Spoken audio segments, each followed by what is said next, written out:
From Studio 401, it's the Stranger Than Fiction News right here on The Fringe FM. I'm Vance Nesbitt, and here's our headlines. The infamous mysterious brown mountain lights have been recorded on camera. The mysterious lights that have been reported over the Brown Mountains for decades were recently caught on video.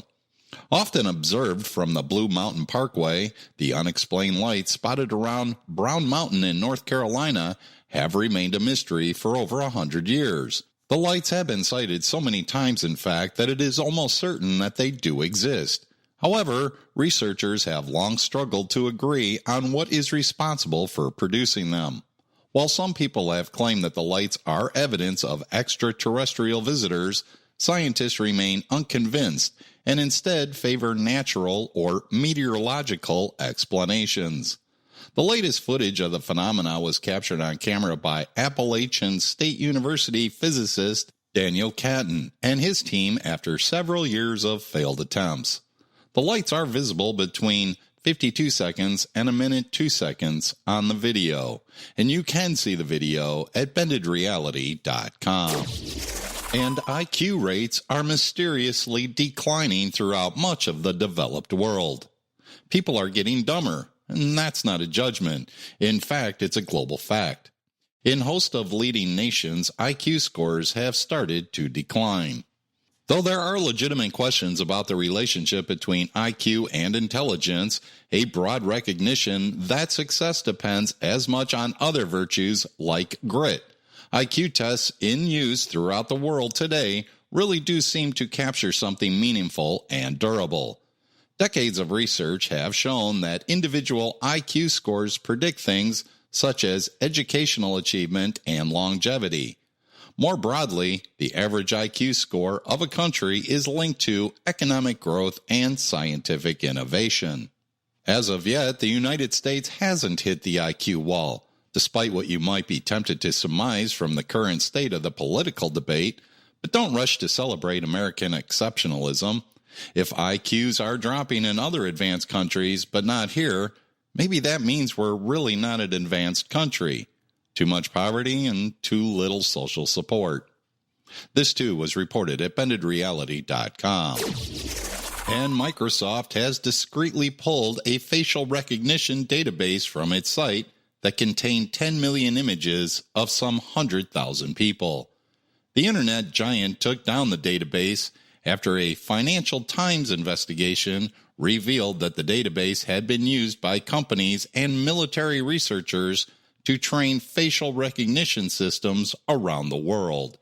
The public data set called MS Celeb included images of celebrities pulled from the internet, but also contained photos of arguably private individuals, often without their knowledge or consent. This was reported at Daily Mail Online. And of course, it's never too late for a fun fact. In a recent survey, Americans revealed that the banana was their favorite smell. Thanks for listening to the Stranger Than Fiction News right here on the Fringe FM. Again, I'm Vance Nesbitt, news anchor and sorcerer.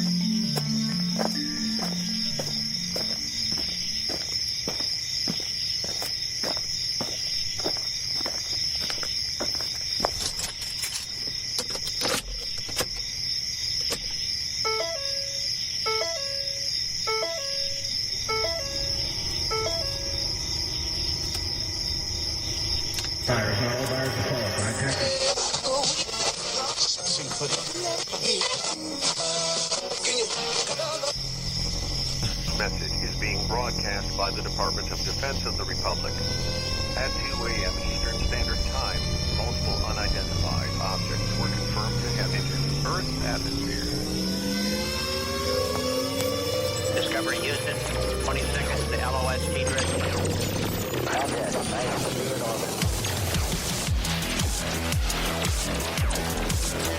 The first message that comes to you is you are a divine being. You matter. You count. You come from realms of unimaginable power and light, and you will return to those realms.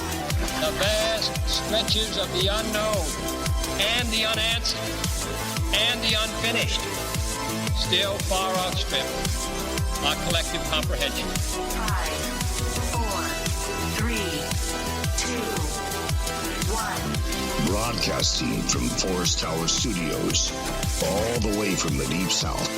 Now, here is your host, Joe Root.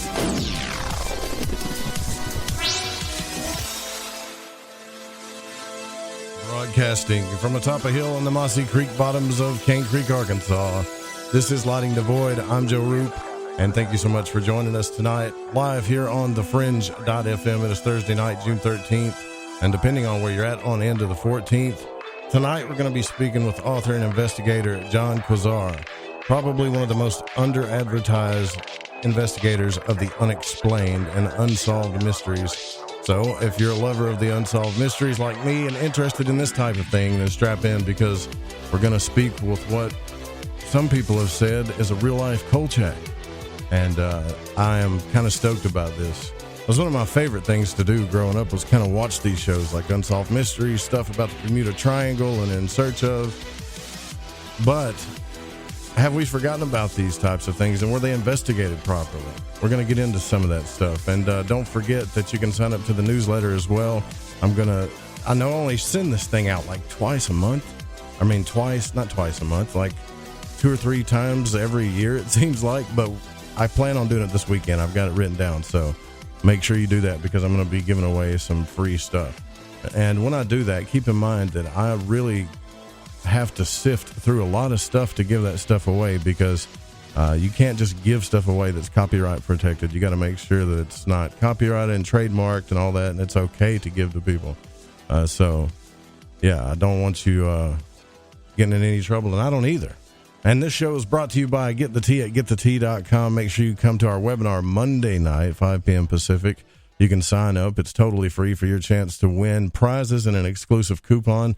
Also brought to you by ancientlifeoil.com and preparewiththefringe.com. You can support the show as well by donating if you go to the website as well. If you've had a UFO sighting you'd like to report, then go to ufoseekers.com. Backed and supported by the Fringe FM. And if you want to keep what we here like to call a journalistic and integral approach to the subject matter, then go to ufoseekers.com. Also give them a follow on Twitter, and you have to check out their YouTube channel. They already got 250,000 subscribers, or close to it, and that's at youtube.com/UFO Seekers. So there's a lot of things that we've forgotten about, right, that we don't really talk about anymore, especially in this realm. Everybody's into ufology and the paranormal, quote, the paranormal. And we've forgotten about some of the greatest mysteries, because I think some people just gave up on it, right? Like the Bermuda Triangle, things like that. But there's more to it than we actually think, or that I do anyways. I thought there were just a few cases that were pretty well known about the Bermuda Triangle, but there's mysteries are still happening at that place. And we'll talk about that, because that's what he's most known for. But we're going to get into some other subjects too. And let's just go ahead and get right into this thing. I think I've covered everything that I wanted to do. Oh, yeah. So we're not going to open the phones tonight, because this stuff is pretty extensive. So if you call in, you're going to be stuck there on the phone. And also want to thank Robert Bonomo for coming on the program last night. I got a lot of good feedback from that show. Everybody loved it. And if you missed that, you can check out the archive or on replay if you want. All right.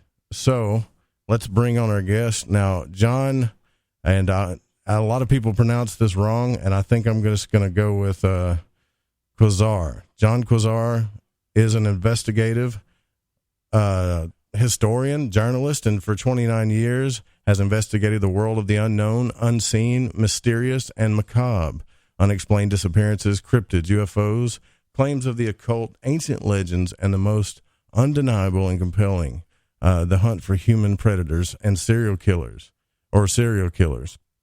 Now, he is, however, is neither the eager believer nor the humbug debunker, he says. It's because these topics became surrounded by a cottage industry of endless myth and folklore that he entered the fray. His purpose was to simply find the truth for himself, which I can totally respect that. Yet he does not thread in the dangerous world with the extemporanea of popular journalism. He employs the tools used in history, coining the term investigative historian. And thank you so much for coming on the program, John. I really appreciate it. And that's something that I was going to ask you right off the bat about the state of things like the paranormal and ufology and the mysterious and all of these things that we look into on this show. I can totally see where you're coming from on that, because we find ourselves quite frustrated when we look into how these things get in so-called, quote, investigated or researched. And you've been doing this for quite some time. Do you think anything's gotten any better, or is it getting worse? Well, I don't think it's getting any better. It's just that, as you say, things get in their own narrative, and that's what is hashed back and forth. It's like a tennis match. One side, has their own serve, and the other side responds. But who's really investigating the topic anymore? Right. People just seem to get involved in investigating the popular discourse. Yeah, right. One thing, if mentioning ufology, to give you a comparison, for decades, Philip J. Klass was considered the premier debunker of UFOs. Mm-hmm. And in reality, he only investigated the subject matter for 3 weeks. But he became very famous because he had the contacts, and he got published by Bennett Cerf. He was head of Random House, and that's how it happens. You get one side, like Klass, who believed it was all ball lightning, and therefore everybody else's reports and interpretation had to be bunk, because he was right. This was just a very bland natural phenomenon. Then you had those on the other side who believed in some very far-out abduction theories based on some very questionable hypnosis, and that's what you hear back and forth in that right. in that particular realm. And it's but who really sat back and investigated it? Even the old NICAP had a tendency of cataloging sightings, but not investigating. They didn't put it all together. They did a wonderful job in many respects, and some of APRO's people, but still they followed each new chapter as it unfolded. Each, from sightings to landings to occupant contacts and that kind of stuff, and you forget what begins the whole phenomenon. And this does not apply just to flying saucers. It applies to everything from Bigfoot to very established cold cases like Jack the Ripper. People get involved in the popular narrative. It becomes a real-life comic strip to them, and they want new installments, but they don't want anybody to destroy the franchise or change it drastically. And that's why I'm really not that liked by some people, because I come in and I simply want to find out the kernel of truth. I don't have a drum to beat or anything. I'm not, typing in capital letters or anything. But I wish to I have to go back to the beginning and then logically, find out what started this all and follow that path. And sometimes, it exposes mystery. Sometimes it confirms far more interesting mystery is involved. But that's not always well greeted by the franchise. I totally agree with you based on my experience with this, and your experience has been much, much longer. I mean, you investigated the Bermuda Triangle for what was it, like 10 years or more that you investigated before you ever released anything? I started in 1990, then my first website went up in March 1999, and the book came out in 2003, so about 10 years before I put everything on the web. And the web was still relatively young 20 years ago. Right. So I didn't know what to expect. And I was number one back then without any SEO, search engine optimization. I was the only website that went up that had an objective view of it. It was all these debunking sites based on 20-year-old information from the 1970s. And so they were debunking a myth that no one even heard about for 20 years. No books had been written on it. And I was just inundated after that. It wasn't long before History Channel contacted me, the Learning Channel. I can't tell how many years and how many television documentaries I did because no one had ever seen that kind of research on a subject like that before.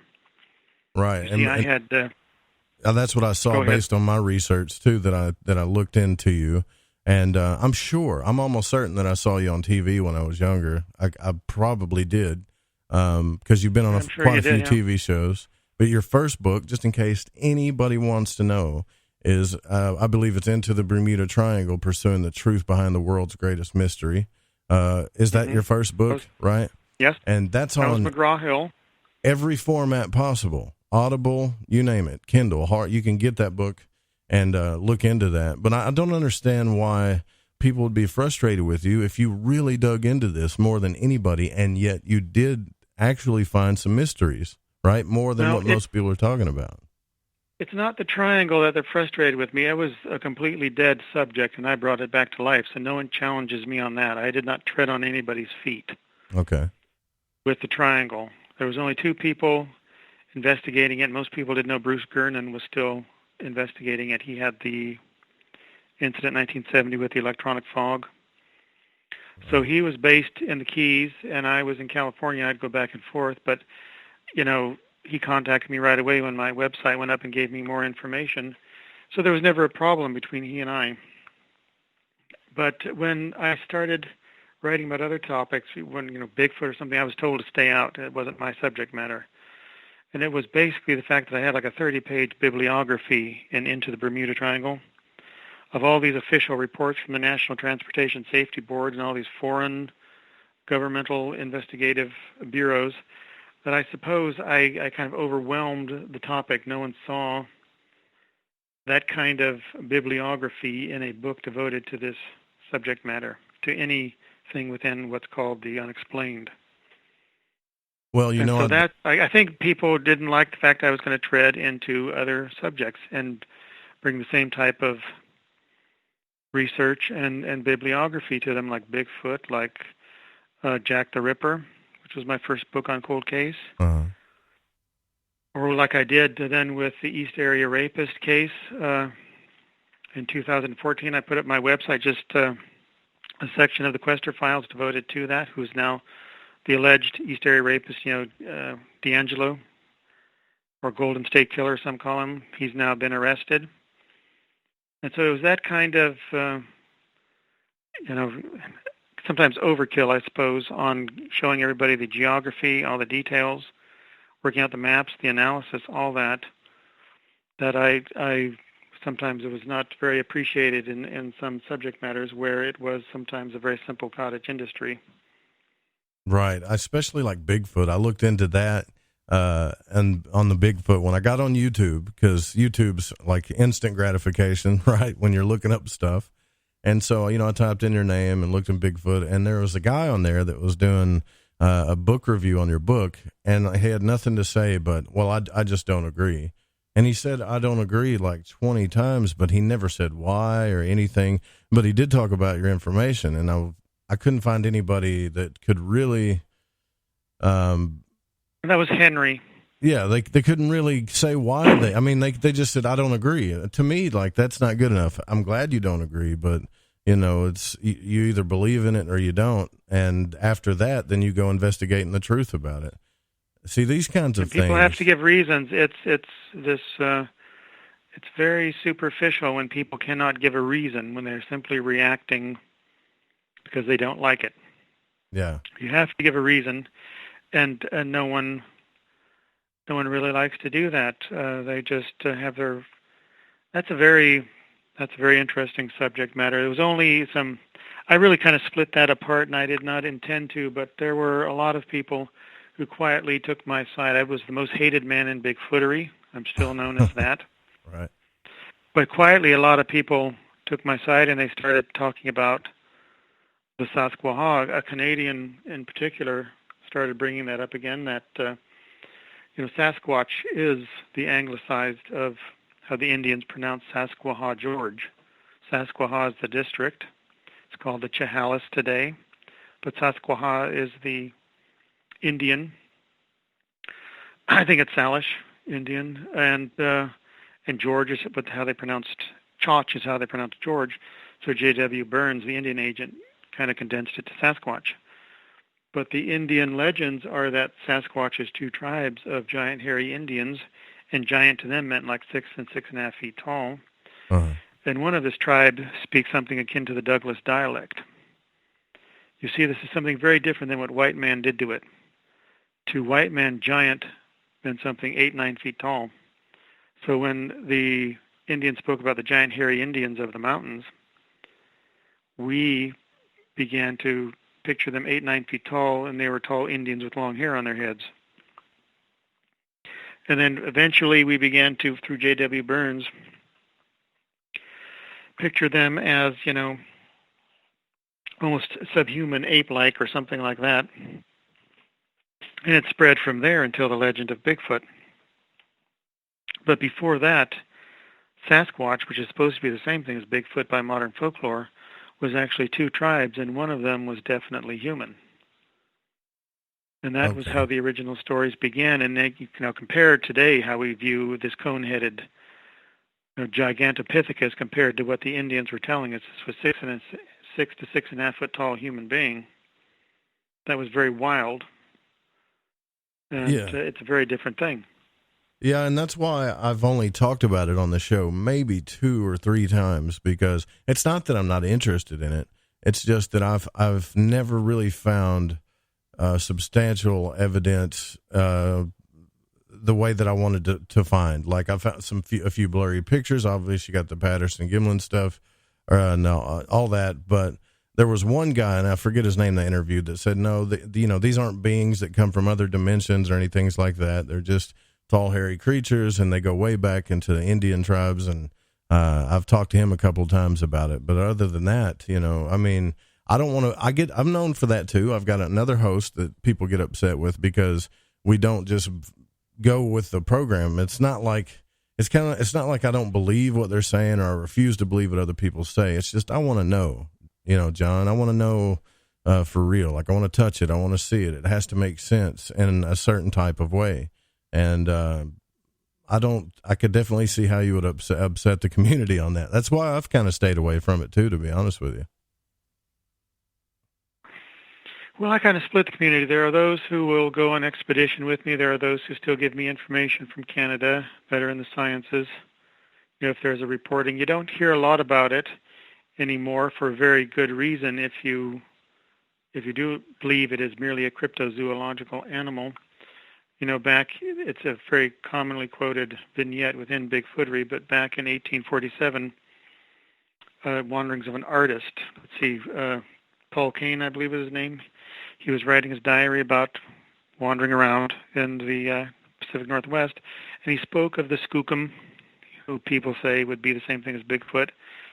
And the Klickitat and the Chinook Indians said that they're hairy, degenerate, cannibalistic people because they ate a trapper. And so they consider them cannibals because they were like people. And they were hairy all over, and they were giant, and Mount St. Helens was the last of their abode. They were dying out. This is in 1847. And he published this book in 1859. I have the 1925 reprint. And then you talk, the Salish and the Hesla Indians up in British Columbia, and they say the same thing, that Sasquatch, were dying out. They're the Saskwaha, Morris Mountain. That was the last of the abode of this, degenerate people, this degenerate tribe. And this is in the 1920s when J.W. Burns first gives us the stories. And in 1940 for Empire magazine, for the British Empire, he wrote that, he does believe his Indians, and he believes a few of them are still left. And so now come forward, 60, almost 80 years since 1940. And in that time, as a myth, this has, Bigfoot is all over the United States. Bigfoot's all over Canada. You have Bigfoot in Georgia. You have Bigfoot in Pennsylvania. You have Bigfoot in Michigan, in New Jersey, in New England, in Illinois, Indiana, Kentucky. In Arkansas, you're in Arkansas, right? Yeah, we have them all over Elk here. Monster. Yeah, that's right. And all these are said to be Bigfoot, or down in Florida, it's the Honey Island monster. What was that? Something like that. Mm-hmm. supposed to be similar to the Fouke monster with 3 toes, and right. the Momo of Missouri, and then the Mogollon monster of Arizona. And, how can you have something that the natives said was dying out? Their last abode was Mount St. Helens or Mount Morris, and they're a mountain degenerate people. They're dying out 150 years ago, and suddenly, when this becomes popular, they're all over the country. Right, exactly. And no one still has a good picture. No one still has an indisputable footprint. And how do you, it does not work that way. If you take this seriously, instead of just wanting to spin tales, you want to go find this thing. And all the information is that its last abode was in the Pacific Northwest. And, that it was very rare even 150 years ago. And you're not simply going to walk up there and see something like that cross the road. And if you want to go find it, you're going to have to go in deep, where the Indians said 100 years ago, this is the last abode. And who goes to Morris Mountain? Have you ever heard of the story that Morris Mountain is where all the Sasquatch met? That was their tribal center. People don't even hear that anymore because they want to go see something that's someplace that's popular in the folklore, Ape Canyon on Mount St. Helens, or Willow Creek, where Patterson filmed, and something like that that's within the legend. But if you really believe that there is a Native American anthropoid or an anthropoid from the old world that crossed over and walks on its hind legs and it lives in the Pacific Northwest, well, you're going to have to do enough research to go looking for it, and it's going to have to be deep within British Columbia still, if there's any left. It's not going to be crossing your road in Wyoming or Idaho or somewhere. Or, well, Idaho still maybe, but... Yeah, where there's no trees and no cover, where they're just wide open. Right. Exactly. Yeah, and I've heard a lot of stories around here, but that's what they are. They're stories. And I never about the say... Fouke monster? Well, yeah, about the Fouke monster, also about Bigfoot, a lot of Bigfoot stories, actually. But I don't ever... I just kind of nod, but I don't assume that they're telling the truth or whatever. But, I think people have experiences, right? And that's cool. But what I'm really looking for is the answers. And what I find that with people like you. And, I'm not saying that you're right about everything, but I know for a fact, based on what people are saying about your books and your research, that you care about getting to the real answers. It's not a movement or a belief or everything based on an experience. And so we need more people like you. And what I've found, though, and what I find frustrating is, like when I talked to Class Vaughn, is that he said this happens in cycles. He said, people start caring a little bit more about the truth, and then when they find out just how hard and just how much research and investigation has to go into this, then they give up, and they go back to their dogmas and religious beliefs about the paranormal, which is kind of ironic if you think about that. And then and it cycles back. And I hope that he's wrong. I hope that we can actually start getting some real answers and start staying that way. Well, the true mysteries are actually far more enjoyable because they're real and you can pursue them to a solution. I have never found a mystery for mystery's sake to be enjoyable. I like to try and solve them, and if it's a mystery that there's no chance of solving, it really does not interest me for very long. And you can name a lot of stuff like Amelia Earhart. I've been promising a book on Amelia Earhart that I'll just I'm not going to try and solve it, but I have promised to put the search for Amelia Earhart all in one book where people can reference it and rely on the information. And but it's not something you can solve unless you stumble upon the wreck of her aircraft and can prove she went down in it and didn't float in a raft for a while and get to land. But unless you find, her, it's really an open-end mystery because, the Pacific is a large area. And how can you say you possibly can solve something like that? Right. Even from searching for it, because it's going to happen by accident.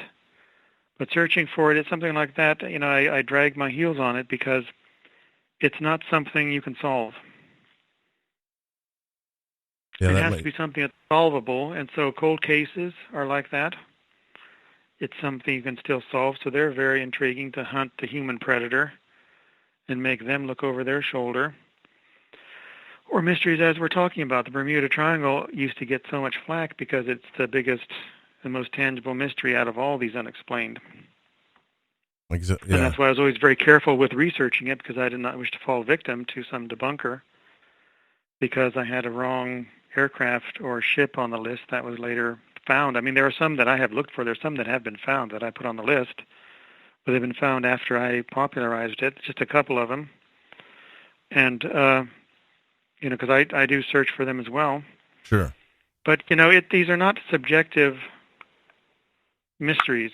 Like Bigfoot is subjective. It's, believing someone's report. UFOs are still very subjective because you're believing someone's interpretation, however honest it may be. But the Bermuda Triangle, this is a question of, lots of ships and aircraft that did exist. The people on them were quite real. And they went out there and they vanished. They are gone. There's nothing subjective about it. Right. And so you're talking about a very tangible mystery, unlike all the other great mysteries of the world, whether it's Nessie or all these various cryptozoological pursuits or UFOs, whatever, or cattle mutilations is tangible. But it's one of the most tangible there is. And so that's why I'm very careful with documentation. I found, I guess over 100 disappearances on my own because no one had documented. In 1990, when I began, there had been no books for about 13 years. And so, there were the claims on one side of it was all nothing, and then on the others that it was a true mystery. So if it was real, I assumed it would still be going on in 1990, and that's why I started looking to official repositories of documents with the NTSB. And I found, in database search, I found that, just in 1978 and 79, 22 aircraft vanished, and no one heard about it. And about 4 vanished each year thereafter. So I was uncovering dozens upon dozens of aircraft just in the briefs. And then I would get the accident reports and uncover a lot of strange circumstances. And that's what continued me on. And I think that's what was kind of intimidating to everybody when I was not just regurgitating some old, at that time, 20-year-old mystery, but I added about 100 cases to it and was discussing those. And I added more from back when this was so popular in the 70s. The authors just based their material on newspapers, which do not report very much, but the NTSB brief searches go back to 1962. So I found, dozens upon dozens of aircraft that had vanished in that period of time, and not one of them was ever mentioned in the books because no one had bothered to look at the official, documentation. That makes me wonder about other subject fields and what we're not looking into as well. We got to take a break here. Listen, if you do want to ask a question, though, we've got 2 chat rooms right now. We've got one over at Spreaker and one at thefringe.fm. I'll get to your questions as well, and then we'll look into some of the stuff and talk about some of John's adventures and how he investigates and this whole mentality behind this. We'll be right back.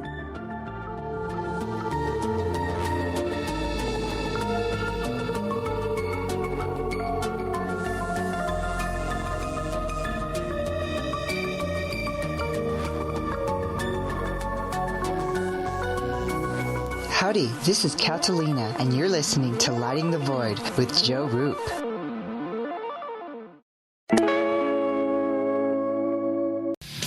We all have that story to tell in our lives. The winds were howling, the ground shook, you could hear rushing water, and then history repeats itself. When there's no power, refrigeration fails, stores with their shelves strip bare, ATMs can't operate, deliveries stop. Then what? These events can last days or weeks. You need a plan. In statements made during recent interviews, FEMA Administrator Brock Long has repeatedly urged all Americans to understand 3 truths. FEMA is broke, the system is broken. If this is the new normal, Americans can't rely on federal cavalry when disaster strikes. Don't get caught out in the elements empty-handed. Prepare with us by going to preparewiththefringe.com and get your 2-week food supply. 92 servings, 8 food varieties with 25-year shelf life. Normally $137 $47, now only $75. Or get a month's supply, normally $247, now only $147, shipped in one business day. Just go to preparewiththefringe.com or call 888-440-7931. That's 888-440-7931. Get this great offer and be prepared while it lasts. This is Crow 777, and you are listening to The Fringe FM. I'm Ryan Gable, and I want to remind you to keep your radio, phone, tablet, or computer tuned to The Fringe FM, and visit the website thefringe.fm to listen to the entire lineup of shows. You can also catch my broadcast, The Secret Teachings, Monday through Friday, beginning at 12 a.m. midnight U.S. Pacific Time, right here on The Fringe FM. So, have you heard of heavy metals? I'm not talking about the heavy metals in the junkyard. I'm talking about the heavy metals that build up in your body. Heavy metals in your body can make you feel sluggish, fatigued, and just plain off. Why not try Life Change Tea at GetTheTea.com? Cleansing your body and making you feel great. No, not cleansing the outside of your body, but cleansing the inside of your body of intruders that sneak their way into you and set up an intruder camp. Life Change Tea helps remove unwanted intruder camps. Brew it, steep it, and drink in the results. Tastes great, so you can create a new health habit. Our tea loves to help people. It just needs the chance. So order yours today by logging on to getthetea.com. That's getthetea.com. Our Life Change Super Strength Tea is waiting. This could be a beautiful relationship. Take charge of your health. Order at getthetea.com. That's getthetea.com. Are you intrigued by Paranormal Talk Radio? You'll love the new Paranormal Radio app from TalkStream Live. You'll find a great selection of talk shows covering UFOs, ghosts, strange phenomena, and much more. Download the Paranormal Radio app now and start listening to the very best in paranormal talk entertainment, including the network you're listening to right now. The Paranormal Radio app. Free in Google Play and the iOS App Store. Hey, is that a new music app? Yeah, check it out. Surfer Music Discovery. It links to thousands of online stations, but the twist is you see the song names and artists that are now playing live. That's different. No guessing. Looks like a waterfall of music. So many formats. Rock, oldies, country, R&B, jazz, and a whole lot more. How's that spelled? Surfer. S-U-R-F-R. Is it expensive? It's free. No need to sign up or sign in. Get the Surfer Music app free from Google Play or the App Store.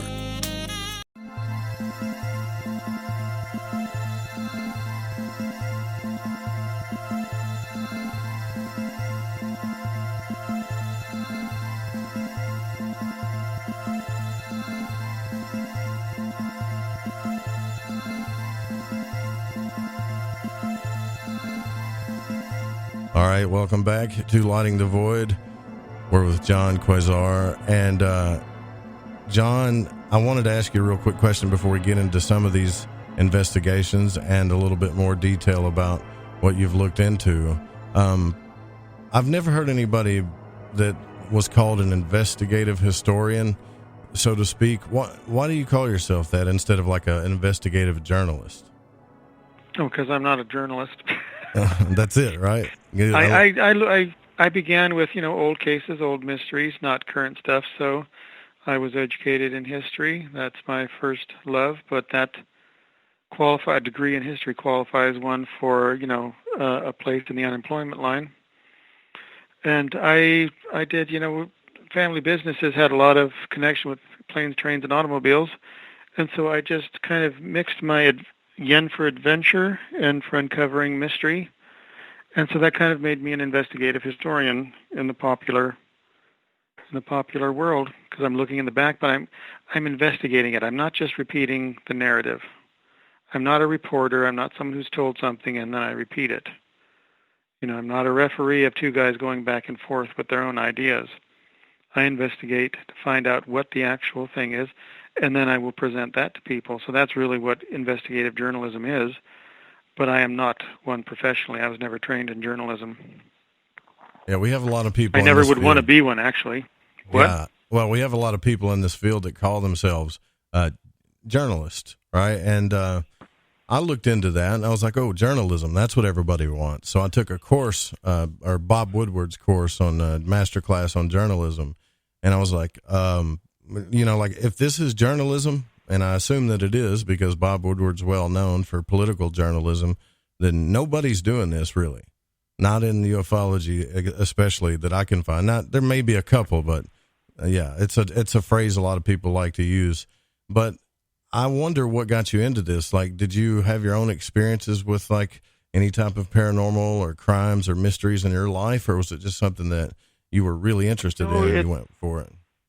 It's just a desire to find to answer mystery. Mystery is an invitation to look and learn. It's not something that we should be worried about. It's telling us there's something here to be discovered that we don't yet know, and that intrigues me. I guess I bore quite easily, and maybe that's why I always want to hunt some mystery. Right. Yeah. That makes it interesting. So that's It's just I never had my own personal experience. I more or less just investigate to find the answer, and I like sharing with people because that's how I got interested in all these. As a kid, the old documentaries in the 70s and the old books and all that. Right. Well, what do you? I do like it, but I don't like the culture. I don't like what the cottage industry that comes with it. The evangelists you mentioned on the break to me, those type of people with their agendas that are preaching something, some type of a folklorist will catalog all types of stories. They don't really analyze, they just catalog everything. And that is the approach for a lot of these subjects. No one will analyze and say, kick the junk out that does not fit the pattern.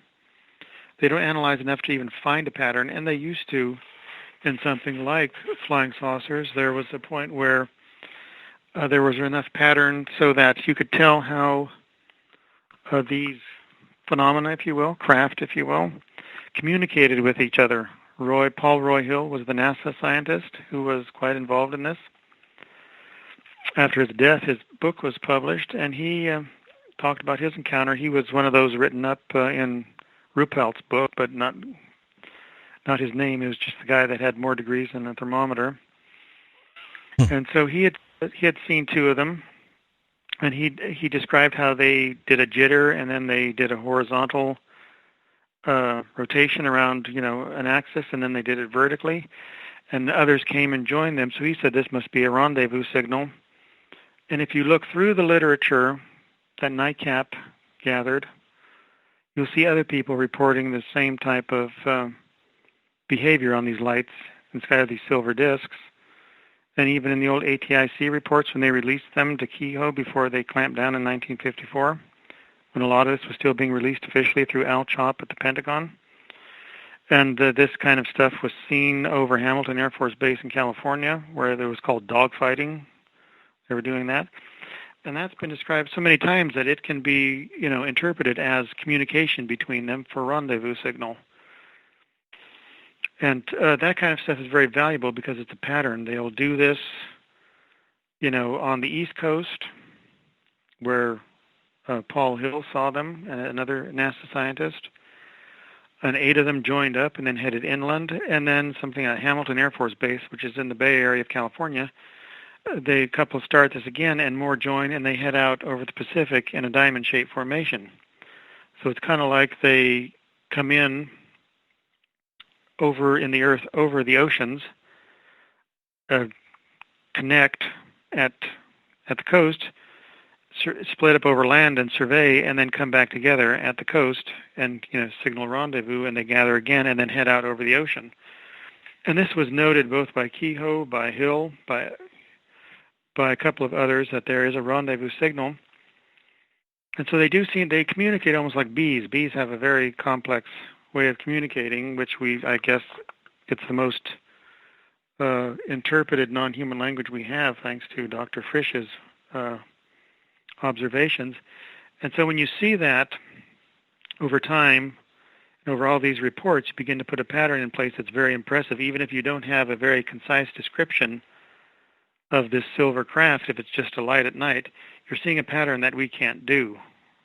You're seeing a pattern that's logical, that shows intelligence, and that would eliminate it from being just a natural phenomenon. There are other cases on radar that were also visual, in which a much larger blip suddenly came down from 50,000 feet elevation and started doing all these jitters, chandrels, and other signals, and then it would zoom back up to low orbit.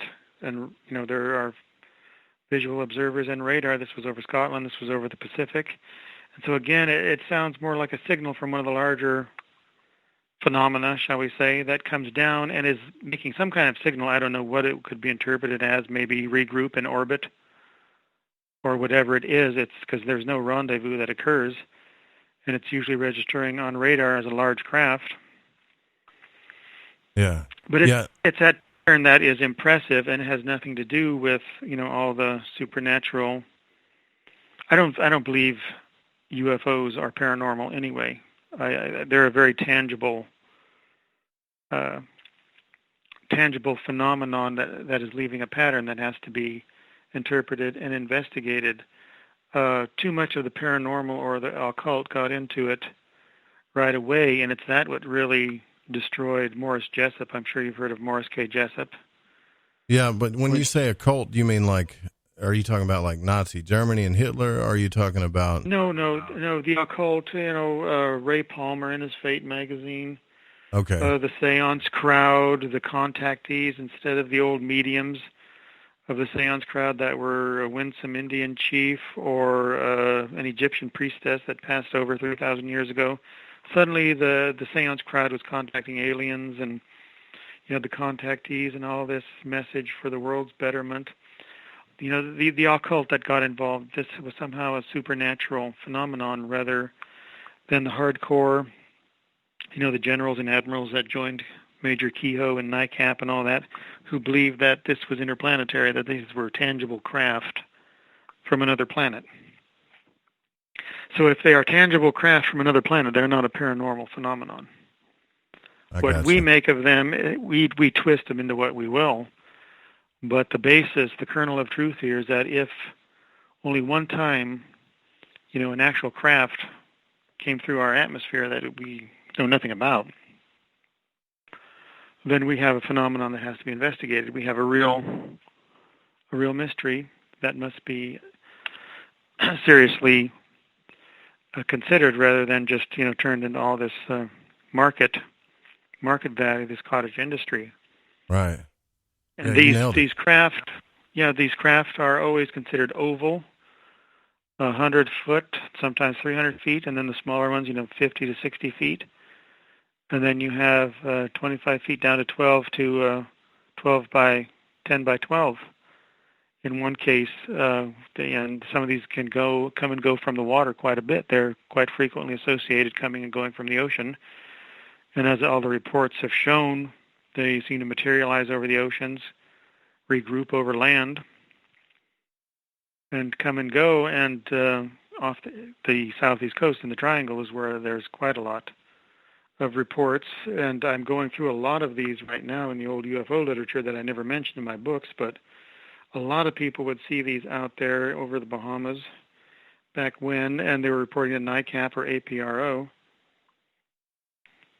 I was going over some of these because Geraldo Rivera is going to appear on Famous and Frightened on the Travel Channel about his own experience. Really? I cannot tell you the details of that, but he will be appearing on there. I was supposed to put it in context, but so they had to postpone recording me, filming me, so I don't know if they're just going to ditch me or not, but maybe I'll be on there. And it basically follows what a lot of people have seen out there for a long time. It will suggest what Columbus reported as well. Mm-hmm. And so you have that kind of phenomenon. There's a lot of associated with the oceans quite a bit. Right. And that's still true with modern ufology, is that these are seen over the ocean quite a bit, and they come over land, and they remain in groups like we mentioned during the break, the Lieutenant Favor sighting in 2004 when Pentagon reopened the investigation quietly into flying saucers. because the fleet on maneuvers was encountering so many of these dropping from high altitude onto radar. What was it, from 80,000 feet down to 20,000 feet, and then they would disappear? That's right, yeah. And the USS Princeton was encountering all this on radar, and so the Nimitz, I believe, was the carrier sending out aircraft. And for Warsaw, one of these things, he described it as a tic-tac, about 40 feet. So an oval, and it was just hovering over the water and agitating the water, and then it zoomed off. And then 2 other pilots encountered a whole flock of them. And it's on YouTube. You can hear them talking to each other. One insists they have to be a drone, yes. And then the guy says, no, there's a whole flock of them, and they're flipping out there. And that's typical of the Washington, D.C. sightings in 1952. They dropped in out of nowhere, and then when our planes would come, they would, in one sweep of the scope, they were gone.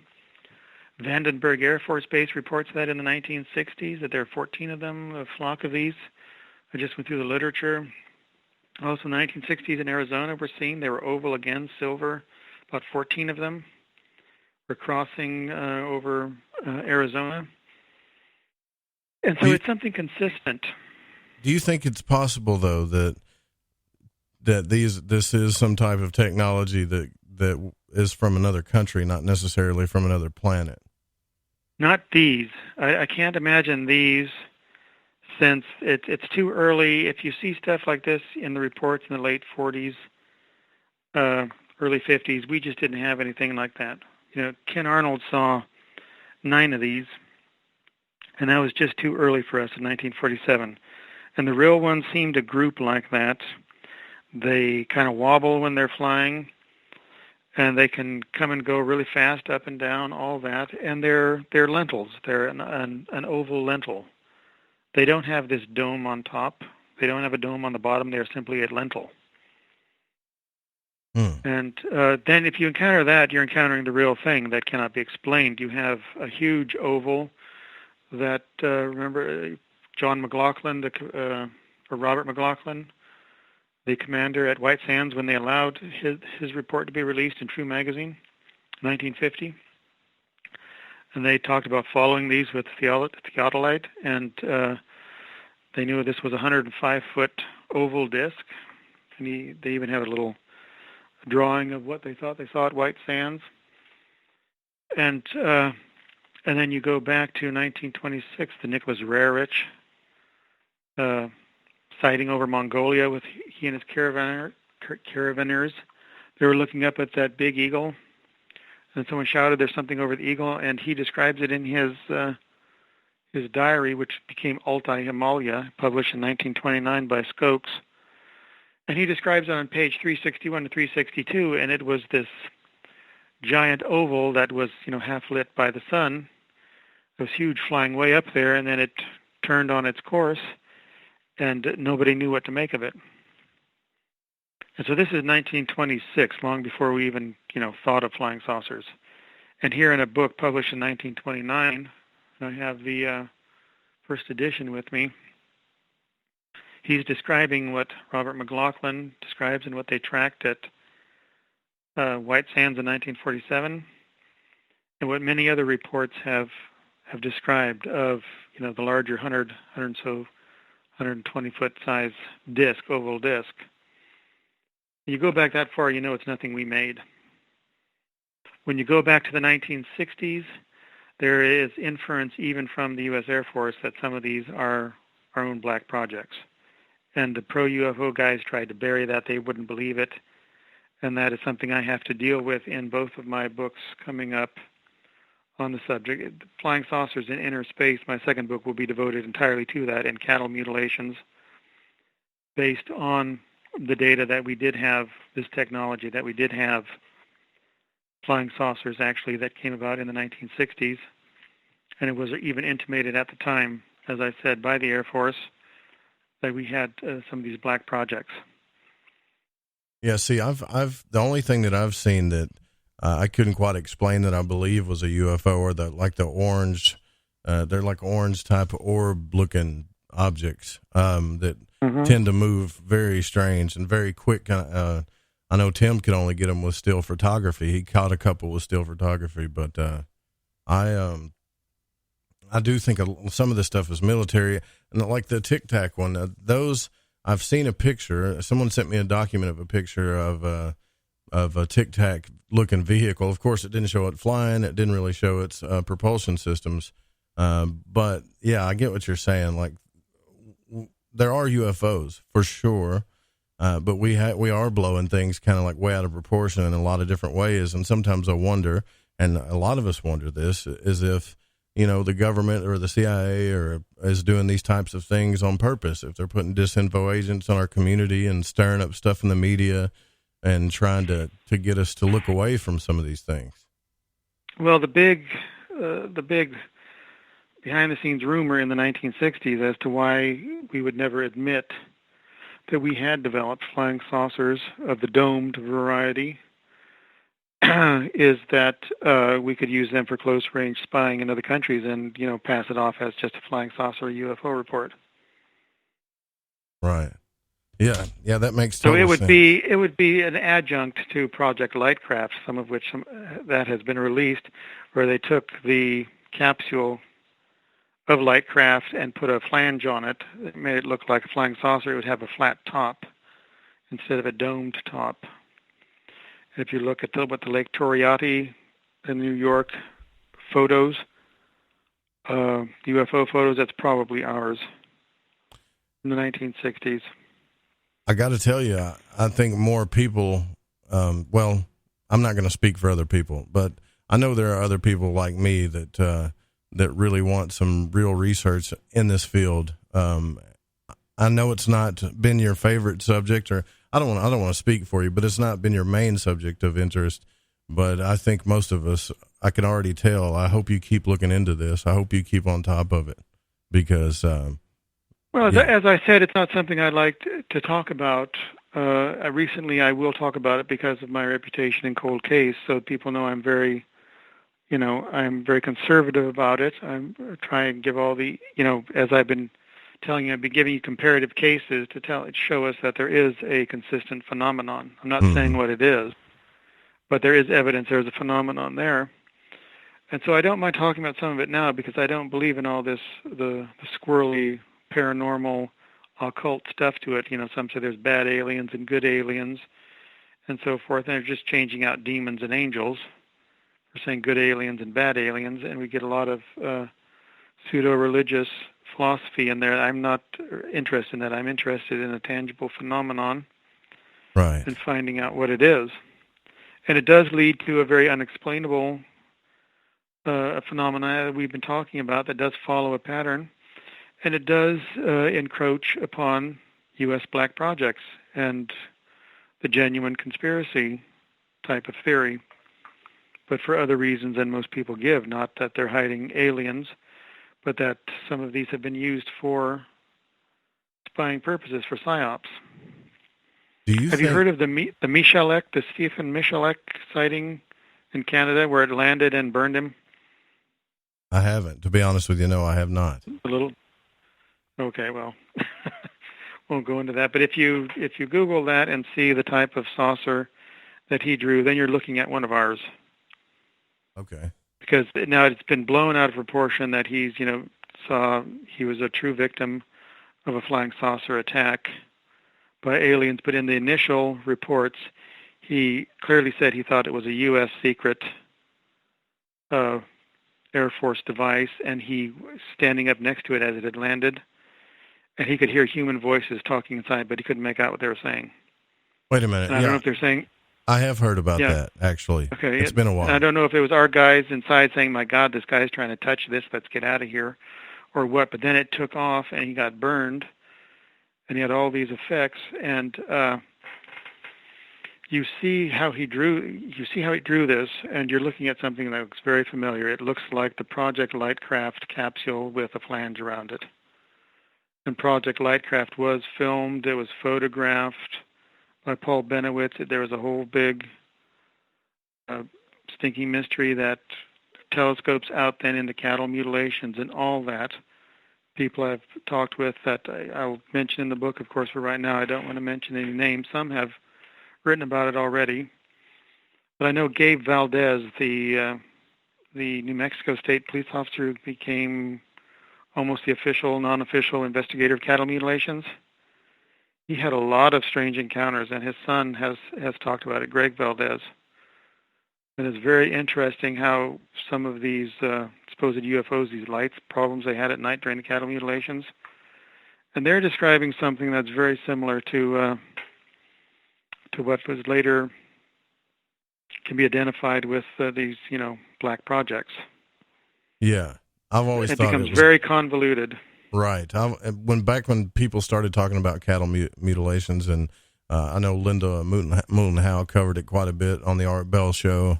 I always thought, the first time I heard about it, yeah, that is weird. The blood drainage, the precision cuts, and just macabre type stuff. But how do we know that it's not, the government or, doing experiments? It's kind of like the Travis Walton case, right? If you really read his book, Fire in the Sky, he talks, he's kind of even says it himself, like it could have been it could have been a secret project.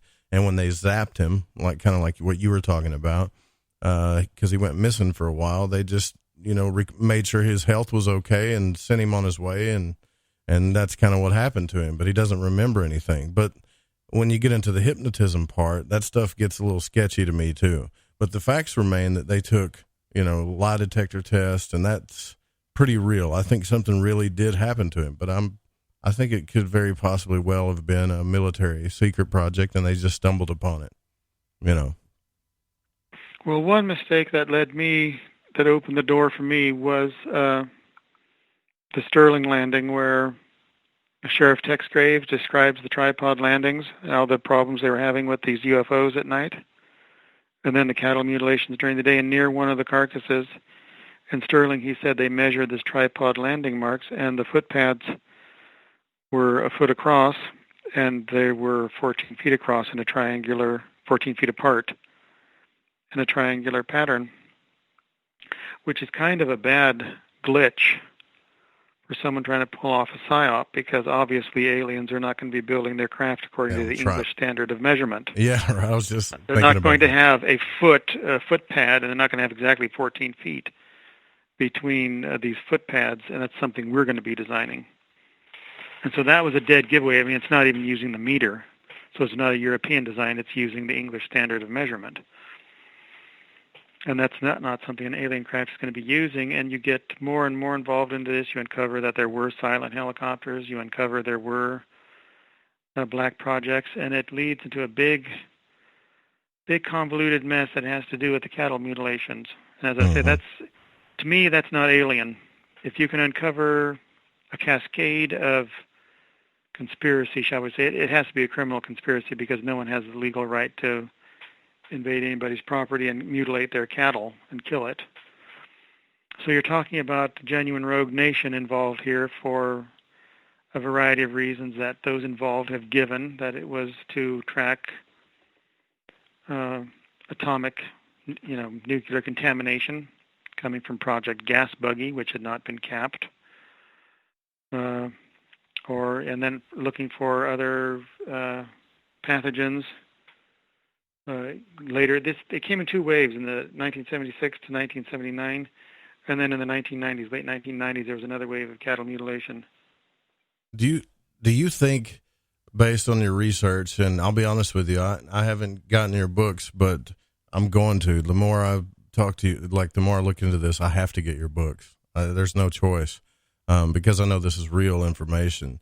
Do you think that the Bermuda Triangle cases, especially like the audio I heard before the show, that, they were talking about they saw something, that there was something approached them. Do you think a lot of those cases were involved with UFO activity?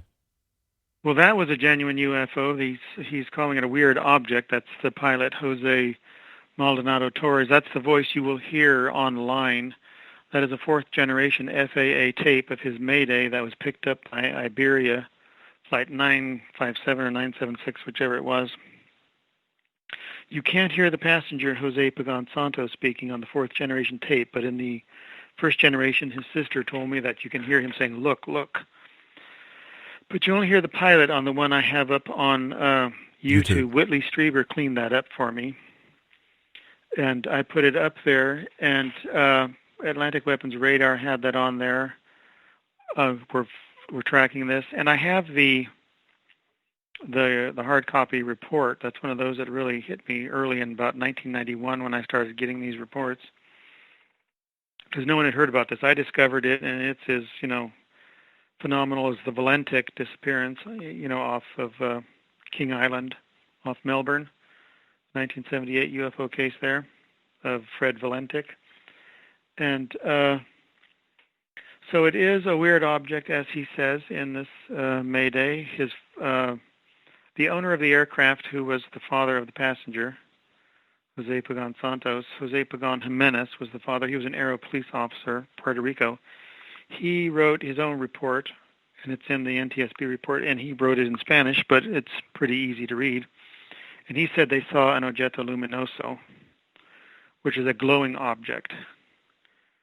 And, early on, back then, my investigation, I thought this is very phenomenal. It could be a genuine UFO abduction or something. And clearly, it's interfering with the plane. It doesn't let it get to Puerto Rico. He's trying to get to Puerto Rico, and it's not letting him do so. So he has to turn around and go back to the Dominican Republic, and he vanishes then on radar. But with so many of the leads I have on our black projects that do kind of intertwine later, and I just don't know what this could be. It was a real object. It was a glowing object. It was something Atlantic Weapons Radar had never released that they had. They only admitted they had his aircraft on radar. But people should listen to it over and over again to finally understand what he's saying. And, it's the real thing.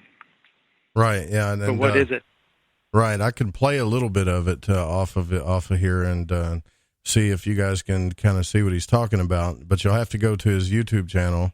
And if you go to his YouTube channel and you just hit home, it's like the fourth one down there. But it is fascinating because it's kind of scary when you really start listening to it, because you can tell that they're kind of nervous. Let me see if I can get just a little bit of it here, because I don't want to go too far into it. Hopefully I can get it up here. Yeah.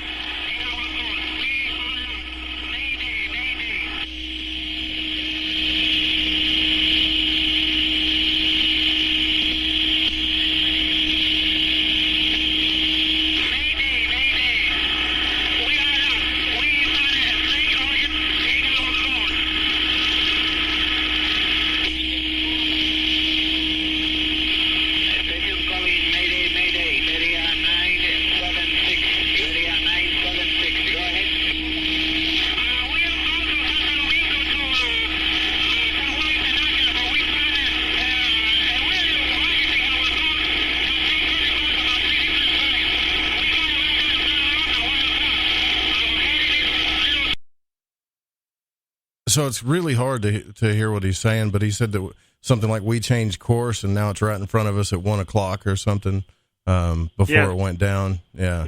And I can made us change course several times. Yeah. And it kept changing courses on him. And then at the end of it, it just cuts out. I can actually clean that up a little bit more for you. I had it so clean. And that's what when I was saying, I was scrambling when I first got you on the phone. I really had that thing really cleaned up to where you can make out the words better. And then that's what I was going to try to do for you, honestly. But I would like to give that a shot and send it back to you if you want to post it, if it's better than that. But if it's not, I'll take a stab at it. But, yeah, that's interesting. I would love to have it cleaned up. That is interesting. Because I only got the fourth generation old tape for, like you used to put in the old tape recorder. And so then I recorded it on my mic on an old computer. And then Whitley Strieber cleaned it up, so it needs more cleaning up. Yeah. I've got Adobe Audition, and you can pull that static out of it even more. But the thing is there's so many things just don't disappear. I mean, not in our reality, right? They just don't. Physics doesn't work that way. There's got to be something left over, some type of evidence, something, and we find nothing when it comes to that. And I'm just curious, what do you think? Like, I know that you only care about like the evidence, and you want to, but do you have an opinion on what you think is going on there at all? Well, when I began to, pick up the trail of Project Lightcraft and then other adjuncts, I just don't know. I'd hate to think it was one of ours, that it was one of our Lightcraft. This is the time when it was certainly active. The Benowitz photos are from the late 1970s, and there was a 36-foot one and an 18-foot one, and they were filmed, in test flights over Kirtland Air Force Base, which really irked Kirtland security that he had this stuff. And I know you would hate to think it, but you're if thinking it's the real thing, there's a lot been reported off of Puerto Rico, on the west coast of Puerto Rico, that goes back to the early 1950s. So this could be something that's completely unman-made, not man-made. Right. But all we know is that they panicked when seeing it. Exactly. And it intentionally kept their craft from coming to shore. Yeah, and I know we don't want to think about things like that, like would our own government and military do these types of things. But I got to tell you, the more I look into the military, and this is something I have researched, the things that, the games that they play, the things that they're willing to do to one-up other countries, like, the U.S. and Russia and stuff, would they be willing to cover their tracks that way, or would they be willing to even do experiments without telling anybody? I mean, you look at somebody like Jesse Ventura, where a lot of people, they don't like this guy, but he was in the military, and he flat out tells everybody they do this type of stuff all the time. They've done it before, and they'll do it again because they want to attain or maintain military superiority. But what I don't understand about that is that how come the Navy, and this doesn't make sense to me, because how come the Navy's just now saying, well, okay, we're going to start taking UFOs more seriously now. We're going to get a whole new project going where we're going to take every report that the pilots say more seriously and really look into it. It just doesn't add up to me. Well, the Navy's always been more open. The Air Force is very closed-lipped, but the Navy's always been more open about it. Are you talking about the project that Luis Elizondo was in charge of at the Pentagon? Yeah, well, and see, that's something that don't make sense to me either, because now that, the military or the government released documents that said this guy was never involved with that program and wasn't supposed to release this stuff. And I think they're confusing everybody on purpose. I think that's what's going on, because you don't know it. As soon as we start figuring something out, another document comes out, like from the blackvault.com. You go look at that, and it just changes the entire story they've been telling us the whole time. But who are you going to listen to? Do you trust Luis Elizondo, or do you trust our government? But didn't Favor say that he talked with Elizondo back then? Yeah. But they're denying it now. So it's like, well, they're denying that he was the head of it or a part of that program, and it's just really strange. It's very, very strange. I forget its name. It had a funky name. Advanced Aerial. Yeah, Advanced Aerial Phenomena. Advanced Aerial Threat or something like that. Yeah, something like that. Threat. Yeah. And then now so they call it was them very hidden in the title. Right. Yeah. It was nothing that indicated UFOs were being investigated. But it's the information's already out there. I mean, the YouTube videos, the formal gun camera stuff has been released with the pilots talking. So yeah, the phenomena is out there, and if you do the comparative analysis, which is what I'm doing, what the fleet encountered in 2004 is something that's been recorded several times, like I said, off Vandenberg before in the 1960s, over Arizona, over Washington, D.C. The Tremonton photo, the Tremonton, Utah, all those discs that Newhouse took picture of in 1952. Sure. And then you've got things like the Phoenix Lights, which is kind of undeniable, and other things as well.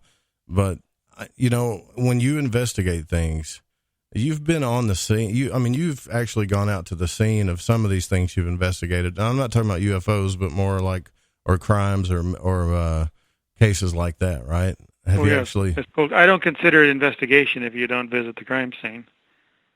And so what do you do different that you think that other people don't do? Well, I like to geoprofile, and I go to the crime scenes. The French way was always reenactment of the crime. The English way was to brood on every little detail, like Sherlock Holmes says, the devil's in the detail. And that really is how the English investigate, the Scotland Yard method. But the French, or the Sûreté method, is to reenact the crime. Who could possibly have done it in the context that it was done?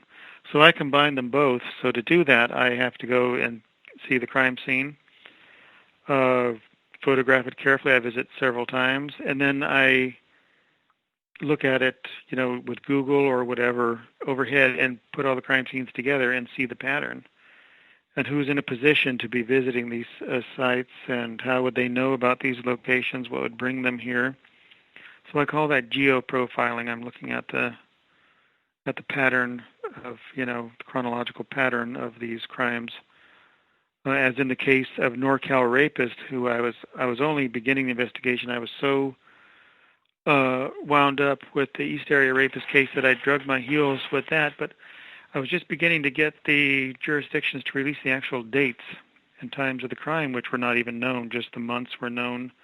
This was not a very well-known serial rapist, but he was a very theatrical one. He would wear, he got a victim on Halloween, and he appeared at her door with a skeleton mask on, trick or treat, and then he did what he did. And he would be a home invader, and he would stay for hours, and he'd terrorize them. Anyway, I was just getting down to geoprofiling it, and I thought this guy came from the Benicia area, from the pattern of the strikes. And sure enough, before I could write anything more than my blog posts and an introduction page of my website, they got the guy on DNA, and he was in Benicia, actually. And then it made sense after that, when you looked at his pattern, why he was hitting university towns. He, of course, worked for a university in security. And so then he was going back and forth, and his father lived in Woodland, where there was also one of the strikes, and you could then make his pattern out real easy. My point is that geoprofiling did show this guy's pattern, how he followed, from where he lived, and why he struck in certain areas, how he followed the highways. He was called NorCal rapist for the fact he struck all over Northern California. And so that's very, very, very valuable to me, because that's something that the police can't withhold from you. I mean, it's usually something reported in the press. They're not going to show you details in a report. But where the strikes are and the dates, you can begin to work out how this guy's working around and doing it himself. Mm-hmm. That really tells you a lot about what he might be up to, what his profession might be, how he could possibly know these areas. Can we use those types of methods? Like when you look at things like the Bermuda Triangle, UFOs, planes, incidences of aircraft that are mysterious. What do you think? Any mystery you can geoprofile, follow a pattern. So that's one of the first things that you do, is geoprofile it. Yeah, absolutely. Yeah, it's like the UFO highway. You've heard that expression, for the 37th parallel. Right. Oh yeah. Well, that before that was even coined by the author who coined, I guess Mesrich was the author who coined that UFO highway.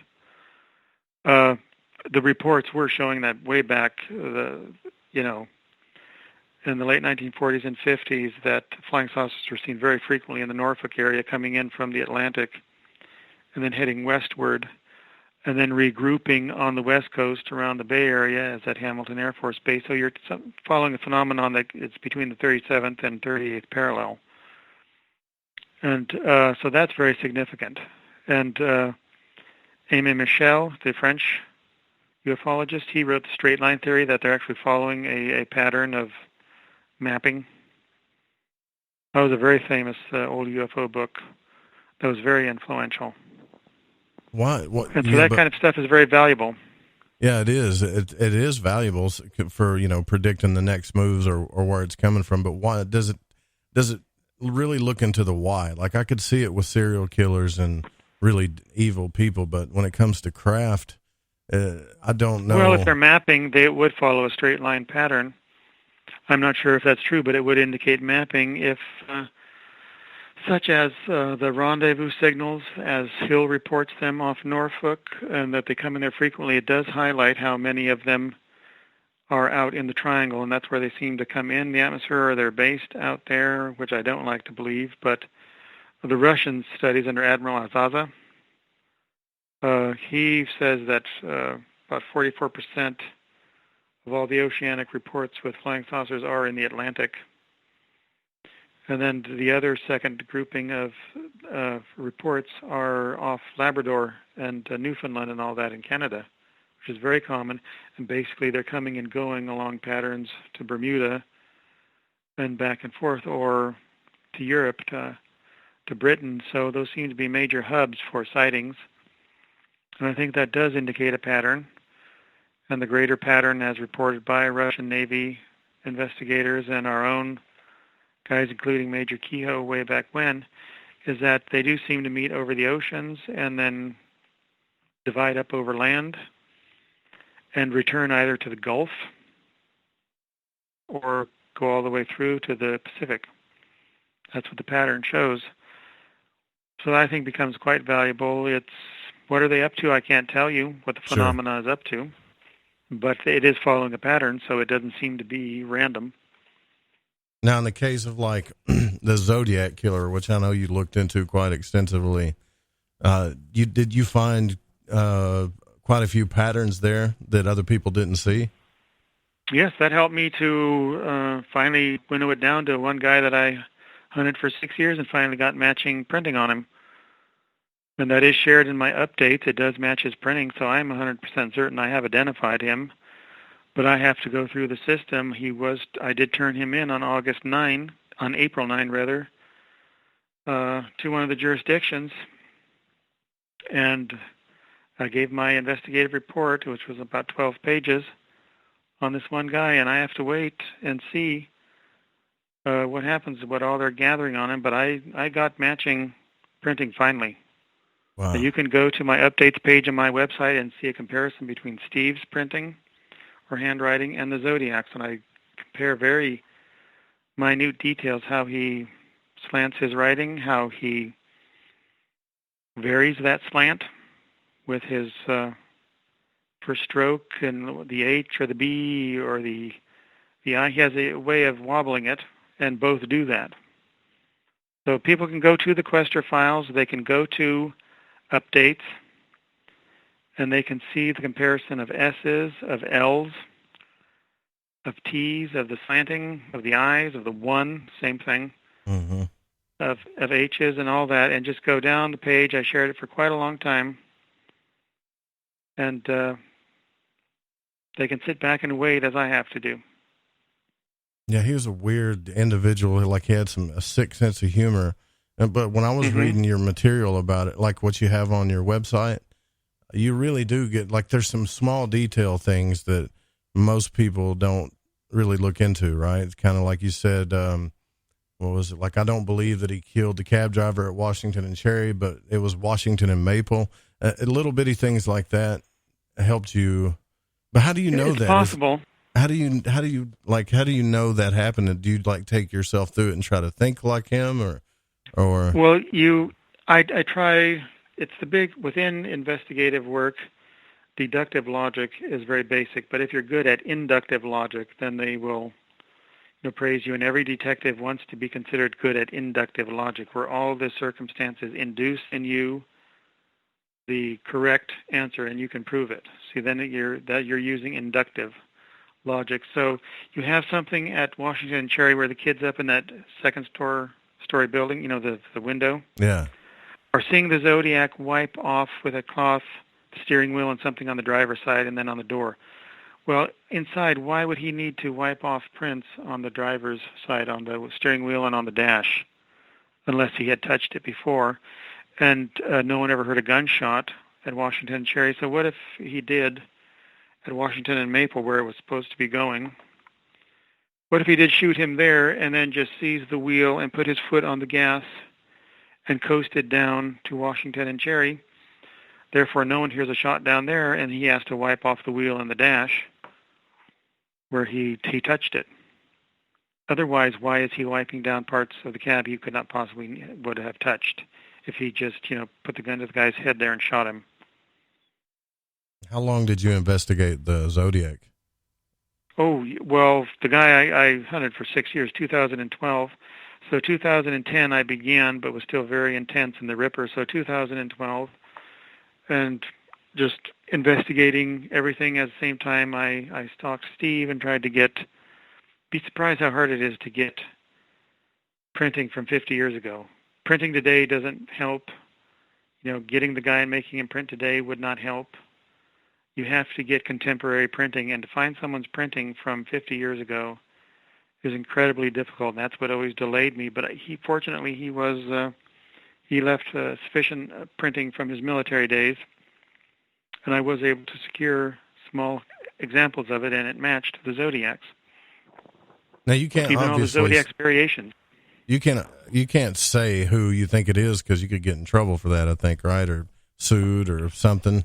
Like you can't. I could. Say, that's why I don't. I wait for them to announce it, and then I find my book Horoscope is already finished, and so basically I have to wait on politics. And as I wrote on one of my updates, I'll never do it that way again. I'll just do it the old-fashioned way every author does. They come out with their own book, with their own work. But I vowed to be very, that horrid piety that I said I'm going to do Cold Case the right way and help, see where I can help, and do my investigations and then submit it to the actual authority. I did that with, I made, the EAR case famous online. It was only on message boards and one very streamlined website. And then my question files, I have 80, 90 pages on cases and all the photographs of the crime scenes and the videos that are on YouTube that are linked there of the walking the areas and trying to recreate everything.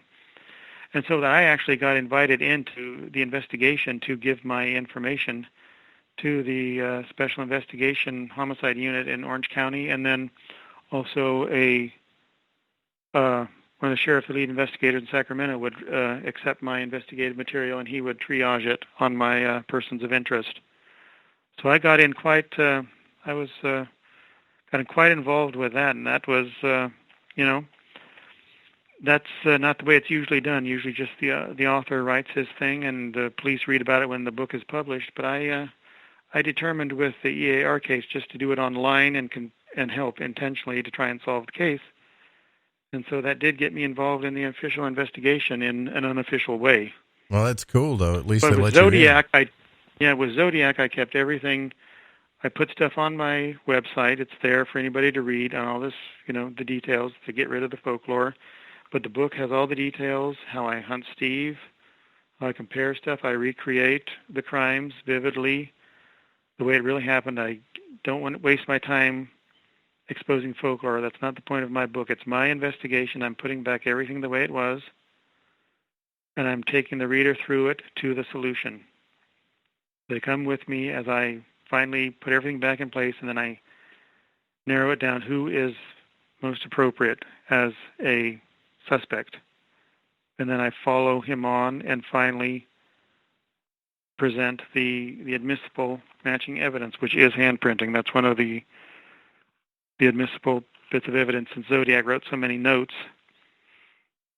you can spot the guy on his writing. And he varied his writing so much. He wrote so many notes that you can pick out what his actual writing is. He was trying to disguise it, but there are some times when he just slips too many times. And I can find, exact letters, exact variation of letters, and everything.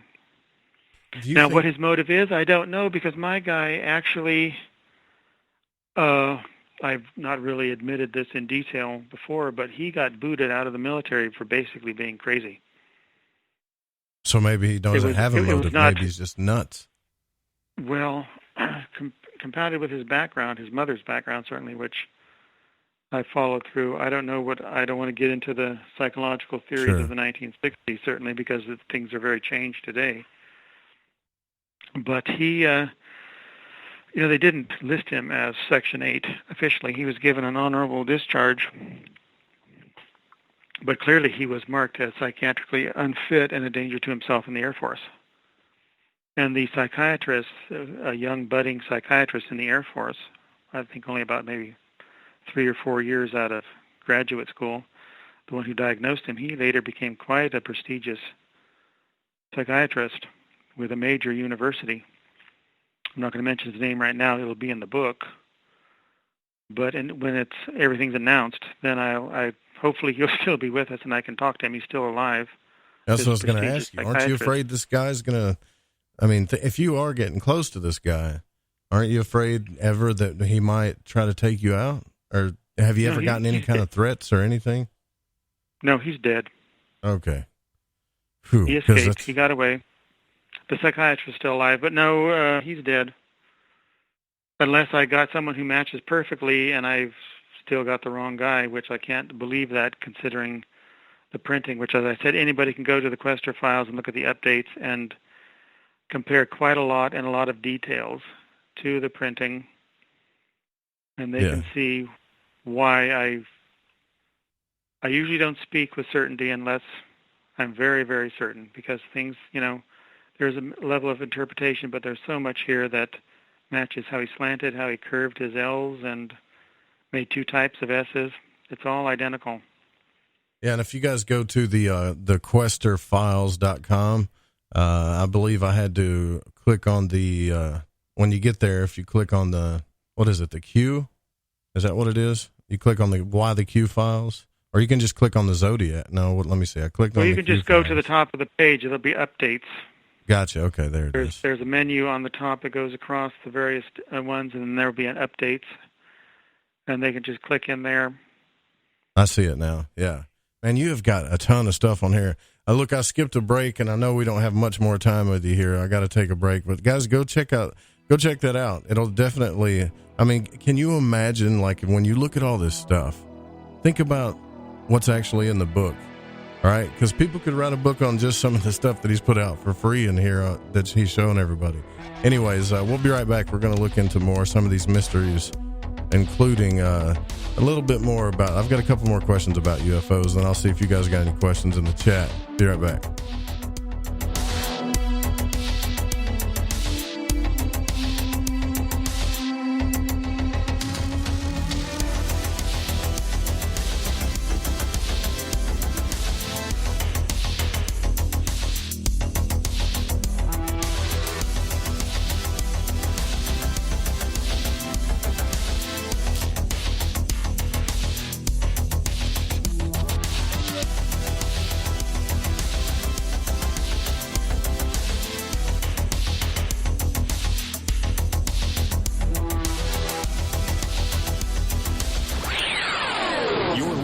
Lighting the Void Radio. Do you want to know the truth? Are UFOs real? Are aliens visiting Earth? Are governments around the world hiding the biggest secret in history? We're UFO Seekers, official partner of The Fringe FM, and we're on a hunt for the truth. Join us as we investigate locations like Area 51 by subscribing on YouTube at youtube.com/UFO Seekers. Get the Tea is the #1 cleansing tea in America. We cleanse you with organic ingredients, and when used daily, you can increase your energy. Cleanse from intruders that set up camp in your colon. Cleanse your colon and feel the difference. Colon cleanses can be uncomfortable. Not Life Change Tea at getthetea.com. Life Change Tea is mild yet truly effective. Cleanse your insides every day. Easy to make, easy to use, and feel the results. Are you sold? Okay, then here's how to order. Log on to getthetea.com. That's getthetea.com. Look for our specials on the front page. Get the Tea also carries top-rated supplements for those who care about their health, naturally. Again, log on to getthetea.com. That's getthetea.com and feel the results. And for those of you that arm yourself with information, come to our webinar every other Monday at 5 p.m. Pacific time. That's every other Monday at 5 p.m. Pacific. You can sign up at getthetea.com. If you are interested in occult subjects, psychic abilities, symbols, tarot, witchcraft, magic, or anything similarly related, my book Occult Arcana will provide you with a truly objective overview of these topics and more. Written in anything but modern language, Occult Arcana was compiled to help researchers balance their quest for a better understanding of the meanings of and in such studies. Occult Arcana is available in softcover and digital form from www.thesecretteachings.info. All copies can also be autographed if requested. That's Occult Arcana from www.thesecretteachings.info. So, you love talk radio? Then you'll love TalkStreamLive.com. TalkStream Live is always on, 24/7, with the best streaming talk shows. Find your favorite talkers and discover some new ones. It's free, readily available online or on mobile with any smartphone or tablet. Finding your favorite talk shows all in one place has gotten a whole lot easier. Just go to TalkStreamLive.com. Be sure to download the free apps from Google Play or the iTunes App Store. Hi, this is Aaron Hunter, host of Real Paranormal Activity, the podcast where we tell real paranormal experiences of people from around the world. And we also conduct interviews with authors, investigators, psychics, and mediums. Real people, real stories, real fear. Thursdays at 6 p.m. Pacific, 9 p.m. Eastern on The Fringe FM. See you then.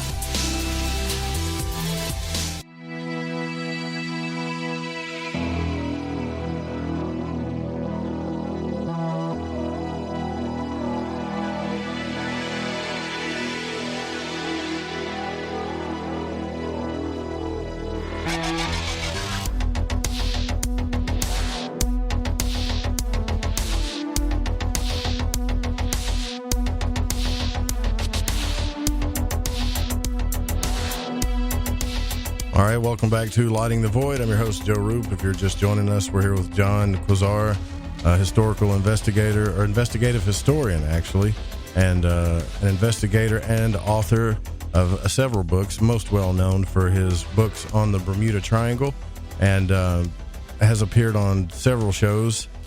And there's still you did mention earlier that there's still maybe some talks that you might be on another TV show about some of these mysteries, so that would be cool. I'd definitely like to see you on there. I will be, in late July, I will be traveling with Josh Gates. There's going to be a special two-part episode. Okay. For his Destination Unknown. I can't tell you about it, but it will be out there in the Triangle.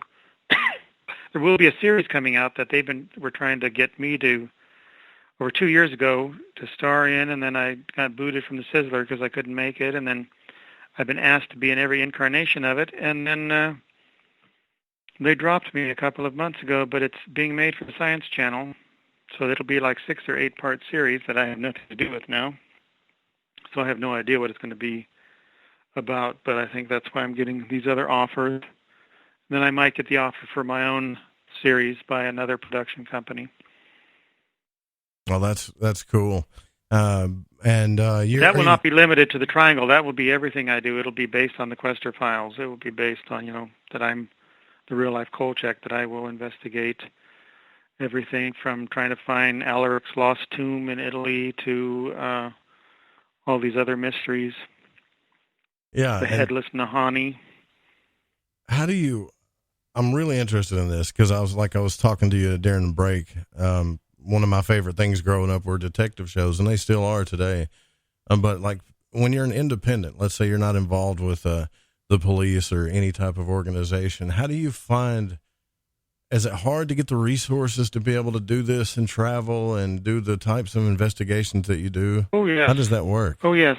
It's a cold case, yes, because as I said, I don't regard myself as investigating it if I don't visit the crime scenes and do my own examine. I'm simply writing about it. Then you have to get a feel for what the villain did. So you have to visit the location because obviously he did as well.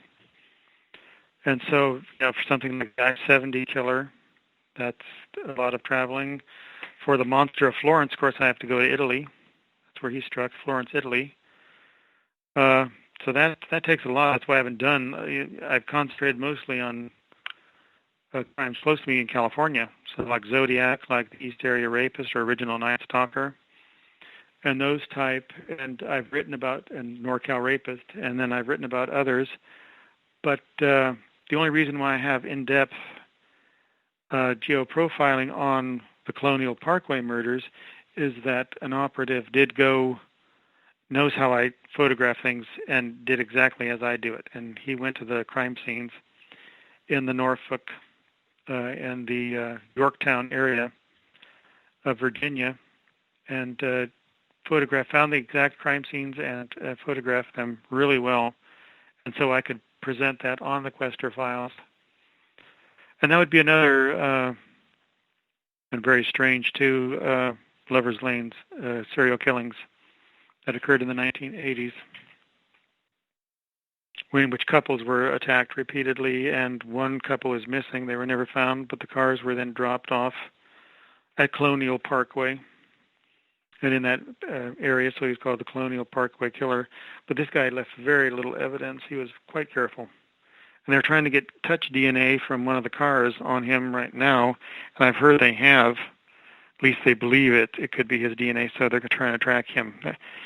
And you can't find much on that because that's an FBI investigation. Colonial Parkway is federal property, and then this guy struck. The other two couples were on state property, so Virginia State Police. And state police and FBI simply do not share information. Has anyone ever came out and just told you to cease and desist on anything that you've ever done? Like you can no longer look into this? Oh, no, I mean officially? No, my work's always been well received because I don't get in their way. I just do my own analysis and I present my information to them or on the web. I have an analytics. I can track who follows me, everything from the U.S. courts to the U.S. Senate. You see the ISP come across from district attorneys' offices, police departments, other government agencies. I get a lot of hits from the Washington, D.C. area and places where there's high-end analysis stuff in Virginia, Arlington, and those places. Do you ever look into things like the occult or have you ever researched that? Mm-hmm. Yeah. Okay. That's not fun stuff. You mean how far into the occult do you mean? Well, I mean, I know that there devil are worship. Yeah, I mean, I know there's some things that aren't fun to talk about, but like life is full of a lot of things that are true, but are definitely not fun. And I know in some of your cases, things were brought up like, missing body parts and heart and kidneys and stuff like that. I'm thinking, why would anybody do that? And it's kind of makes me think about the cattle mutilations too. Unless they were, especially serial killers, it has to be some type of ritual thing or some type of weird hang up. Did you see any occult patterns in any of that stuff? No, except that was heavily suspected in the case of the Ripper. Right. And, Victorians were into a lot of the black arts. Mm-hmm. But in more modern stuff, Zodiac, all of his occult claims, I think, were mostly just cover that he was a thrill killer, that he was a cowardly thrill killer who was taking out couples. And it was just the ultimate thrill to mess with the establishment at that time, which usually when people talk about the Zodiac, they divorce him from the culture of the time and what upheaval was going on with the New Left blowing up people with bombs and how much the occult through the New Age movement was frightening people. And it was a volatile time, and he was the first criminal to dovetail on the anxiety of the time to create a greater thrill crime spree in which he, through very, in the beginning he was basically a drive-by shooter, and he then used that as a resume to hold San Francisco and the metropolitan area in terror. So I think it was just more or less his way of covering his backside, invoking all this occult stuff. But there's then, I doubt it's ritual, what was involved with the Monster of Florence, but the way he mutilated the women was quite distinct in removing the female parts. And he's probably actually the number one serial killer that has not been officially caught. The Italian police messed that up so many times. They had so many suspects that they tried, but no one truly believes that the right guy was ever caught. Yeah, I mean, he was active mostly in the 80s. I'm not really fascinated with the stuff, but the main reason why I look into things like that is because we get into deep philosophical discussions on the show about good and evil, or is it just psychology, or is there really such thing as demon possession? And, you know, some of these cases, and when you look at them, it's like, it's either demon. I mean, it's so bad that it's either demon possession or it is severe insaneness, you know? So that's why I look into those things. It's not really a fascination with it, but, yeah, that's pretty like much Amityville it. Horror. Right. Yeah. Stuff like that. And so forth.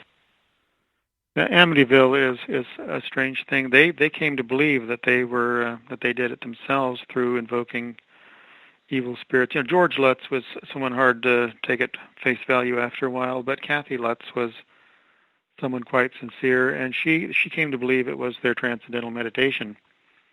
Wow. Now, that's never done that to anybody else, but they're supposedly George was up to a lot more than that. That he was invoking a little bit more, but you know, it could then be really something that they spooked themselves with. Here they're in a house where 6 people were brutally murdered by a son who claimed he was hearing voices. Mm-hmm. And now, you know, they are doing stuff that's, you know, fad for the time, you know, the transcendental stuff, but strange things begin to happen.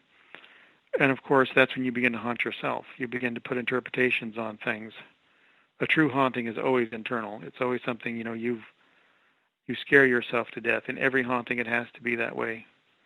If there was a real ghost walking through your halls with its head under its arm or something like that, moaning in the passageways, you'd eventually get used to it if it had a routine, and you'd just pack your traps and go. But the real haunting that is so unnerving is when you are interpreting all these little things and you're frightening yourself to death.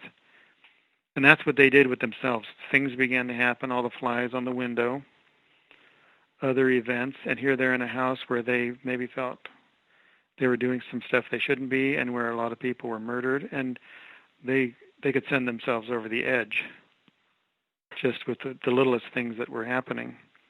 And then later, the priest, I don't think he admitted to them then, but then after I think they moved out, he must have told them about his encounter in the sewing room when he was blessing it, because he later spoke once for In Search Of in public. They blacked him out. He was just a silhouette, Father Pecoraro.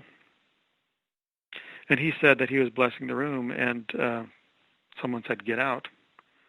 And then he got slugged in the face, and he said, you know, no one was there. Yikes. Yeah. And he testified to that at the trial, too, one of the lawsuits. So here you have a third person not involved who hopefully is in full possession of himself, which, and of his experience, he would simply say that happened. Yeah, I don't know what to believe when it comes to this stuff. Honestly, I've studied and looked into the occult myself a little bit, but it's been more of like transcendental stuff, like you were mentioning earlier, from a Western occult point of view. But some of these things are just so evil, or downright evil, that I can't come up with any other explanation. When people try to tell me, look, there's no such thing as good and evil, it's all about evolution and polarity and yada, yada, yada. You get into these philosophical discussions, and I'm thinking, well, have you ever really looked at one of these cases? We're talking like, you know, Jeffrey Dahmer type stuff here. I mean, have you really looked into what happened? Because if you did, then I'm not so sure you would say that evil doesn't exist. I mean, it just doesn't add up. That's all I'm saying. Well, yeah, they're kind of behind the times in philosophy. Yeah, right. I mean, they don't think evil. Like, I don't know, what do you mean evil? Like, people can be evil, obviously, or do you mean evil spirits? No, well, they mean like there's no such thing as evil per se, like not the satanic type of evil or a spiritual type of evil. There's no such thing as that. You either just do good things or bad things based on how we judge things in society and what we've come to know as good or bad. And I don't know if that's true. I don't know. I don't think I believe that. But that's just based on my experience. I don't have any way to prove it. But these things, like these cases, kind of validate that. I mean, how many times do these guys talk about that they're talking to somebody, or somebody said something to them, or they heard voices, or even the app in my phone was talking to me? You know, it doesn't make sense. they're kind of crazy too, obviously. Yeah, like that. There's a natural definition. It's in philosophy. You'd have to accept that there is, the instinct in all people. Evil is basically selfishness empowered. Yeah. If someone is down the street, is some old man buyers or whatever, every street has one, some old lady Hoggenschlager or something, they're evil, they're mean people on the block, but they can't do anything to you, they're just a bother. But if they had power over your life, they would be evil.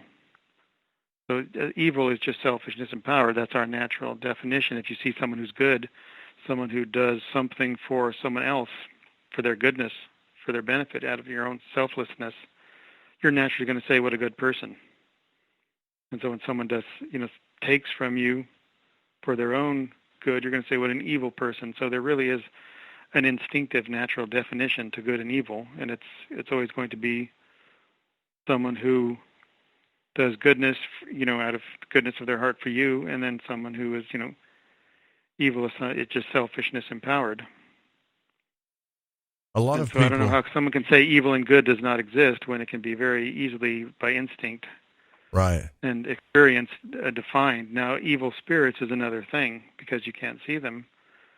So I can see how people would debate: are there good spirits and evil spirits? But as to say that there is no such thing as good and evil would be quite naive. Yeah, exactly. That's exactly what I think too.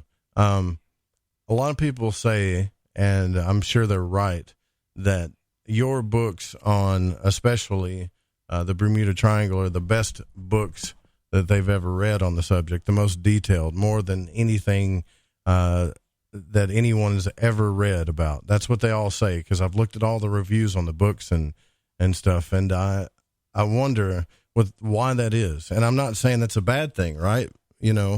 Are you really just this type of person that's so meticulous and that you're different than everybody else, that you investigate things in ways that we cannot or we just don't do? Or are we being lazy about how we investigate things? Or we jump into too many conclusions? Do you think that we have a natural problem when it comes to investigating mysteries alone, the subject matter? I'm anal retentive, so that's what it is. Yeah. I just, what I encountered with that subject is what set the tempo for me in every subject. It struck me, compared to what I was encountering behind the scenes with official reports and what was reported in all the books, there was a huge disparity.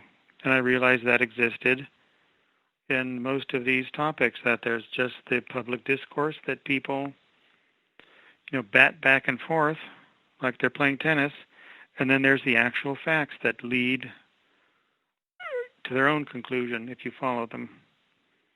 And so I just had to get all the facts, and they were very like, the UFO case. People like to theorize about that, but here I had an actual case with the audio Mayday.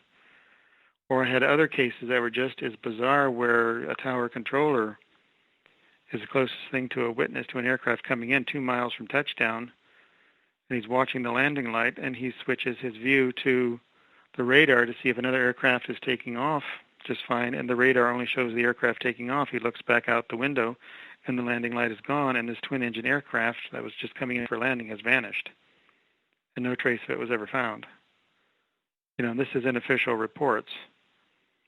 So when you begin to encounter all these details, you just keep going with it, and that's why, and then I do historical. I go back and get, from decades and decades or centuries before, and it leads to a vast database where some complain it was just too much. I think I remember one review where someone said it was mind-numbing, my first chapters of my first book, because I hit people with so many cases. But I have to hit home the point. This is really going on. This is not something that's going on elsewhere. I think that's this the is biggest. Fair weather. Yeah, I think that's the biggest reason why I'm happy that there's somebody like you investigating these type of things, because I've been known to whine and cry on this program about, just a lot of assumptions and not enough investigation. And here I'm talking to somebody that's quite actually the opposite, and I think we've got to figure out a way in this realm of what we call paranormal and strange and mysteries, where we can get more stuff behind this type of investigations than versus the other. I don't know. Maybe it's just people like to go with their feelings, and maybe it's all about having fun and stuff like that, I guess. But I'm not like that when it comes to this stuff either. Like, I want to know what's really going on, no matter what it takes. If it's possible to know, I want to know. And when there's somebody out there like you doing these types of things, I feel like we got a chance, just to be honest. Well, thank you. That's why I published so much of my stuff, because I wanted to share. I found stuff that was interesting. I didn't have to be the glum naysayer. I didn't have to be someone whose mind was so open his brains fell out. Mm-hmm. I just wanted to find the truth and present it in, as an objective manner as I could, instead of being part of the culture. I really remain rogue.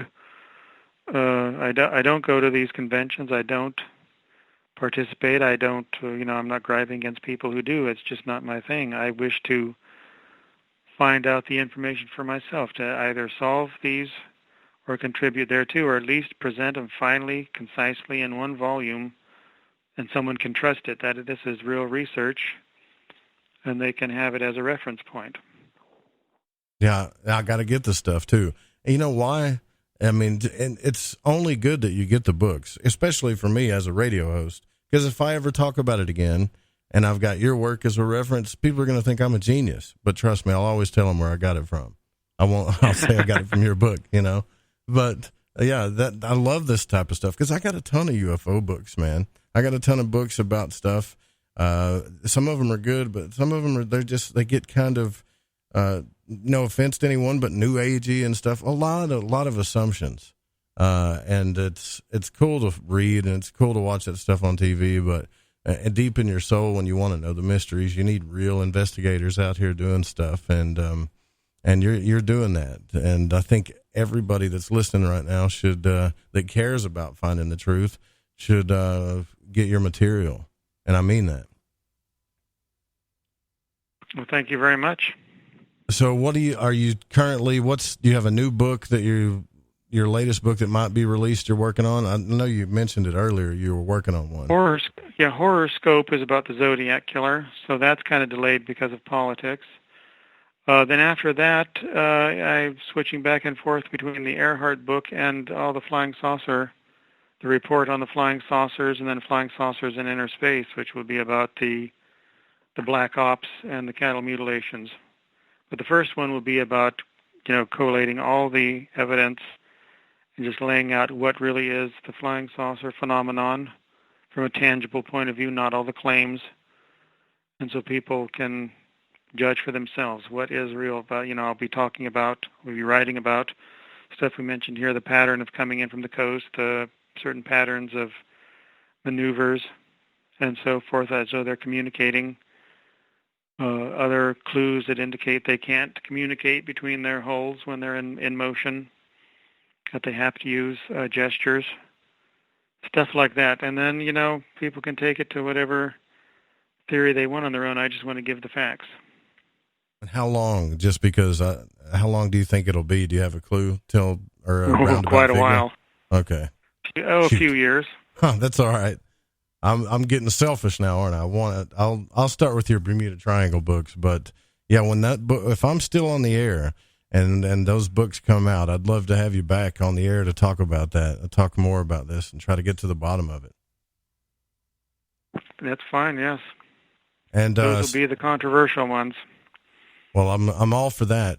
And if you guys want to check out his work, you can go. It's thequesterfiles.com. You can also follow him on Facebook and Twitter.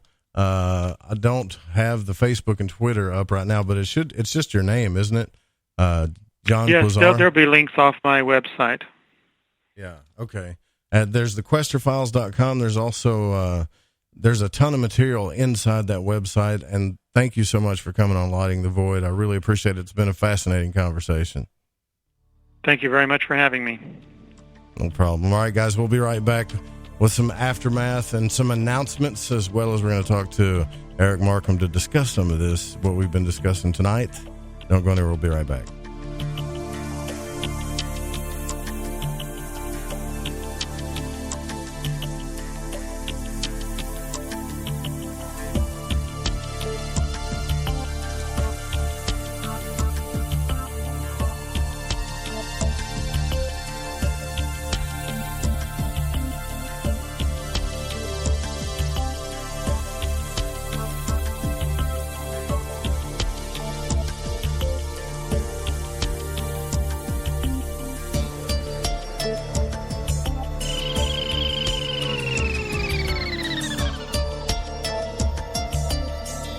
All right, everyone, this is Justin from the UK. Excuse the chitty. If you're into the Fringe and you want to hear the brass tacks, my old china plate, Joe Roop and his guests on Lighting the Void will open your mince pies. You need to shut your north and south and use your 10-speed gears and listen to them bubble.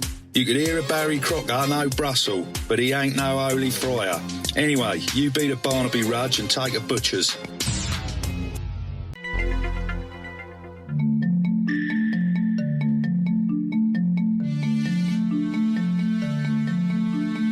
From Studio 401, it's the Stranger Than Fiction News right here on the Fringe FM. I'm Vance Nesbitt, and here's our headlines. A flash fire ignites in a man's chest during an emergency heart surgery. Doctors in Australia successfully completed emergency heart surgery despite a small fire erupting inside the man's chest cavity during the procedure. According to a presentation at the annual meeting of the European Society of Anesthesiology, the 60-year-old man went to the hospital in Melbourne, Australia, in August of 2018 to repair a potentially fatal tear in the inner layer of the aorta where the fire burst out. During the surgery, doctors noticed some destroyed parts of his right lung stuck to his sternum, an issue often caused by chronic obstructive pulmonary disease, or COPD, which the man had previously. When the doctors went to separate the lung from the sternum, one of these destroyed parts popped and air began to flow through the tear. Doctors then increased the amount of anesthesia and air began being pumped into the patient to prevent respiratory distress. But soon after, a spark from an electronic device used to cut away tissue caught a surgical pack on fire due to the excess oxygen in the man's chest cavity. Amazingly, doctors were able to extinguish the flash fire and complete the operation without issue. Source: CTV News. And a New York woman had a huge tapeworm egg encased in her brain. That was the recent experience of a woman in New York, 42-year-old Rachel Palma, who had gone to the doctor's office for some odd symptoms. For example, she had trouble remembering words and would suddenly drop items like her coffee mug, according to the local news outlet WABC-TV.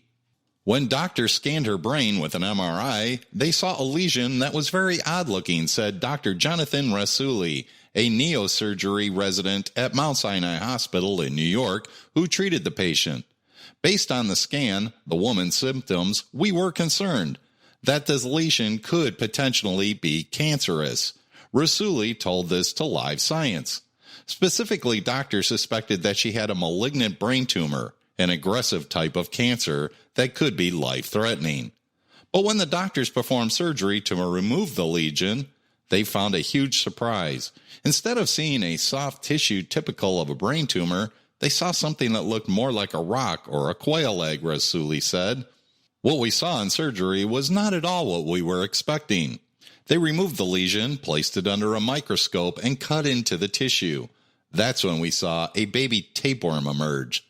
It was such a relief that instead of having a malignant brain tumor, she had a tapeworm. Palma was diagnosed with a parasitic disease that occurs when a person ingests microscopic eggs from a pork tapeworm. The eggs hatch, the larva can travel through the body, including the brain, muscles, skin, and eyes, where they form cysts, according to the World Health Organization. Source: LiveScience.com. Now for an equally disturbing fun fact, most of the dust particles in your house are actually dead skin cells. Thanks for listening to the Stranger Than Fiction News right here on the Fringe FM. Again, I'm Vance Nesbitt, news anchor and sorcerer.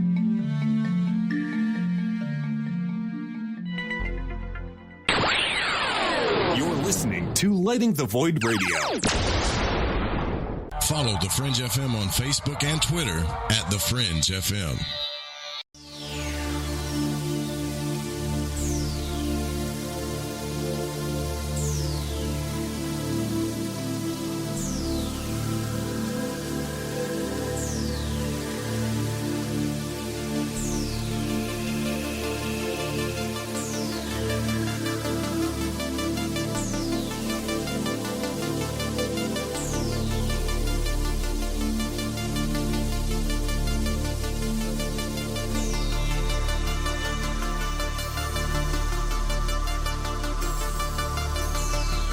Well, I got to say, this stuff is highly interesting to me when you look into all these cold case files, the Bermuda Triangle, and now that Gian Quasar is actually getting involved in UFOs, I'm stoked.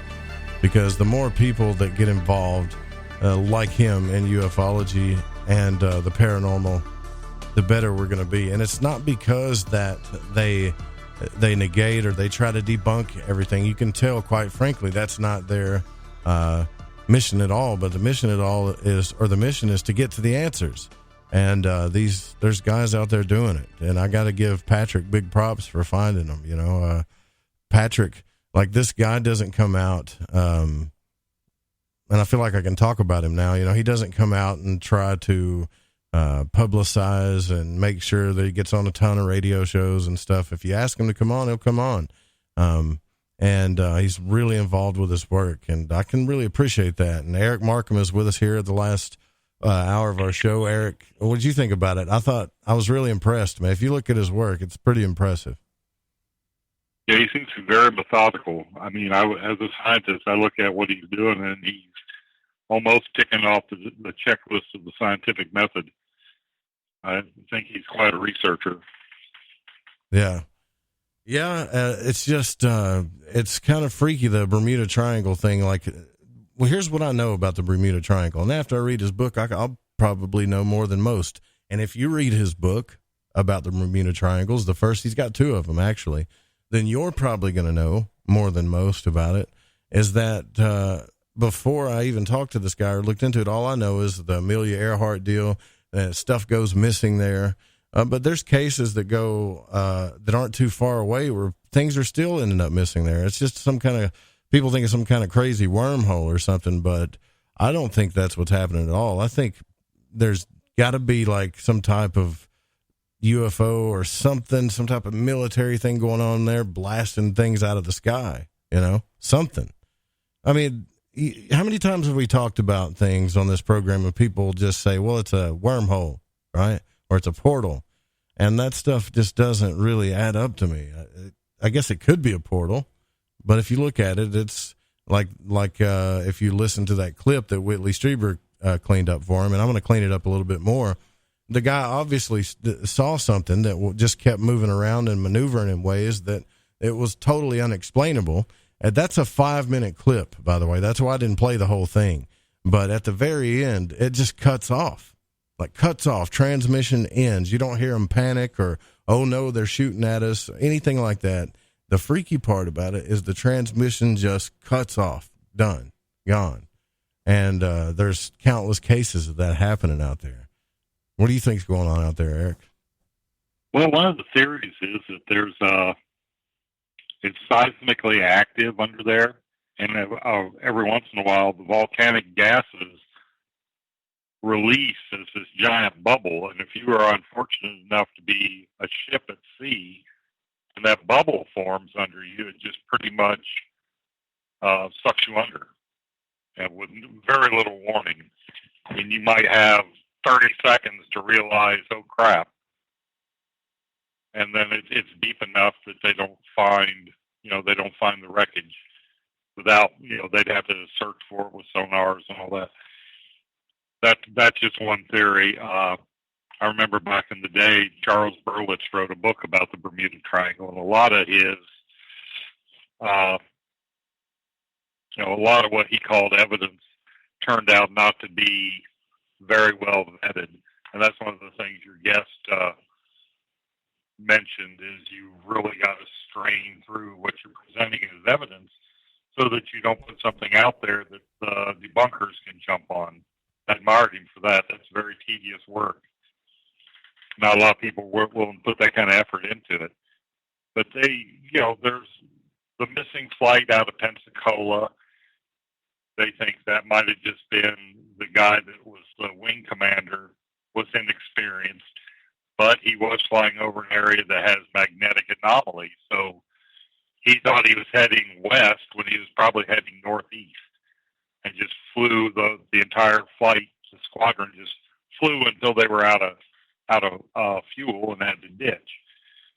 And they were probably out of radar, or they were obviously out of radar range, but they were out of radio range.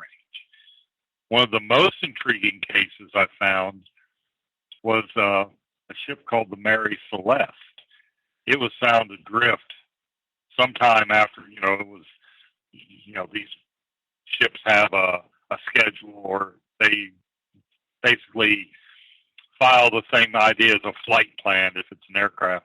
And when they were overdue, it was like, well, they got, it's not uncommon for a ship that size to get eaten by the Atlantic Ocean, but they found it sometime later after it was missing, and the crew, it was totally intact. If I remember the details right, the crew cabin had a meal set out. So whatever happened to them, I mean, they're gone, and they don't know what it was. There's been some speculation that they were carrying a cargo that had noxious fumes, and that the crew abandoned the boat and got into a lifeboat, and that's how they disappeared. But like I said, it was found intact with no physical damage, but the crew was nowhere to be seen. No trace of them was ever, and as far as I know, no trace of the missing crew was ever found. Yeah, that's obviously the most freaky part of everything, is there's no traces of anything left of anything, right? So you gotta cut off when it comes to like transmissions, like it's some kind of immediate stop. I think that's why everybody was talking about what was it, 0 point energy, where people thought it was just like some type of, I guess that's some type of portal, you can say, but the difference between the lowest possible energy that a quantum mechanical system can have and the classic, I guess, minimal energy of the area or that system. But to me, I think that stuff is just reaching, like it could be that, right? But doesn't that always sound like they're just reaching to explain something that's unexplainable? It does to me. Well, there's one of the things to think of statistically, and I'm not saying this is the answer at all. I'm not espousing this. I'm just bringing it up. That area, the Bermuda Triangle, is heavily traveled. I mean, it's a major, if you would see, like a highway on the sea. So statistically, ocean commerce has always been dangerous. Ships have always been lost. And if you have an area that's heavily traveled, that would skew the stats toward this area having something weird going on. And it's just because there's so much, it's just an accumulation of probabilities. But there was there's a lot of ships that they disappeared, and there was no wreckage. Nothing was ever found. Like the Cyclops was it was a collier. This is back when they still were on the verge of having, going from sail to coal. A collier hauled coal for the ships. It had been converted into an aircraft carrier, and it never made it to Baltimore. It was supposed to go to Baltimore, and it never made it. And they never found any wreckage. They never got any kind of warning, which would kind of lend credence to the cavitation bubble theory. But yeah, there was he wrote about that too. He's got a book called A Passage to Oblivion about that ship, I believe, the Cyclops. It's one of the more famous because, this one was very well documented because it was operating with the Navy. And, of course, every step of the way was, okay, we will leave port at this point. We should be here at this point. We're going to be in Baltimore at this point. I mean, there was nothing left to imagination as far as the route the ship would take, and it vanished without a trace. There was a violent storm that swept through that area, but a ship like that, we have something called condition zebra in the Navy, and when we're underway, in rough seas or during a general quarters drill, something like that. That means every hatch that can be dogged down, every watertight hatch is sealed. And you just don't arbitrarily walk through it. I mean, it's a matter of you have to call to central control, say, I need to go from blah, blah, blah to compartment this via a watertight hatch. And it's you jump through, you dog the hatch back down behind you. So a ship that's in condition zebra, theoretically, depending on the design, they said the Nimitz could break up into 3 parts, and those parts would float as long as condition zebra was met. So, it creates airtight, it traps air in the compartments and creates, airtight, buoyant air, sections. Well, I know the Cyclops, they talked about that there could be a possibility that there was a mutiny, and that we took them out and covered it up, right? That's another thing I run into is like people don't want to believe. They don't want to believe that we would attack each other. Yet, if you look in history, we had a civil war. We do attack each other. And I'm not talking about just like friendly fire and stuff. There's things that happen in the military that we'll never hear about that get covered up all the time. And you don't have to just look into like Jesse Ventura and what he's talking about. Now, I'm not saying that's the case for everything, but it should be like you've got to put that, if you're going to do an investigation, you've got to put that stuff on the table. You can't rule it out. And when it comes to things like the Bermuda Triangle and planes that end up missing and stuff, I think you should start with logic first, like the most logical explanation, and then work your way backwards instead of the other way around. Well, yeah.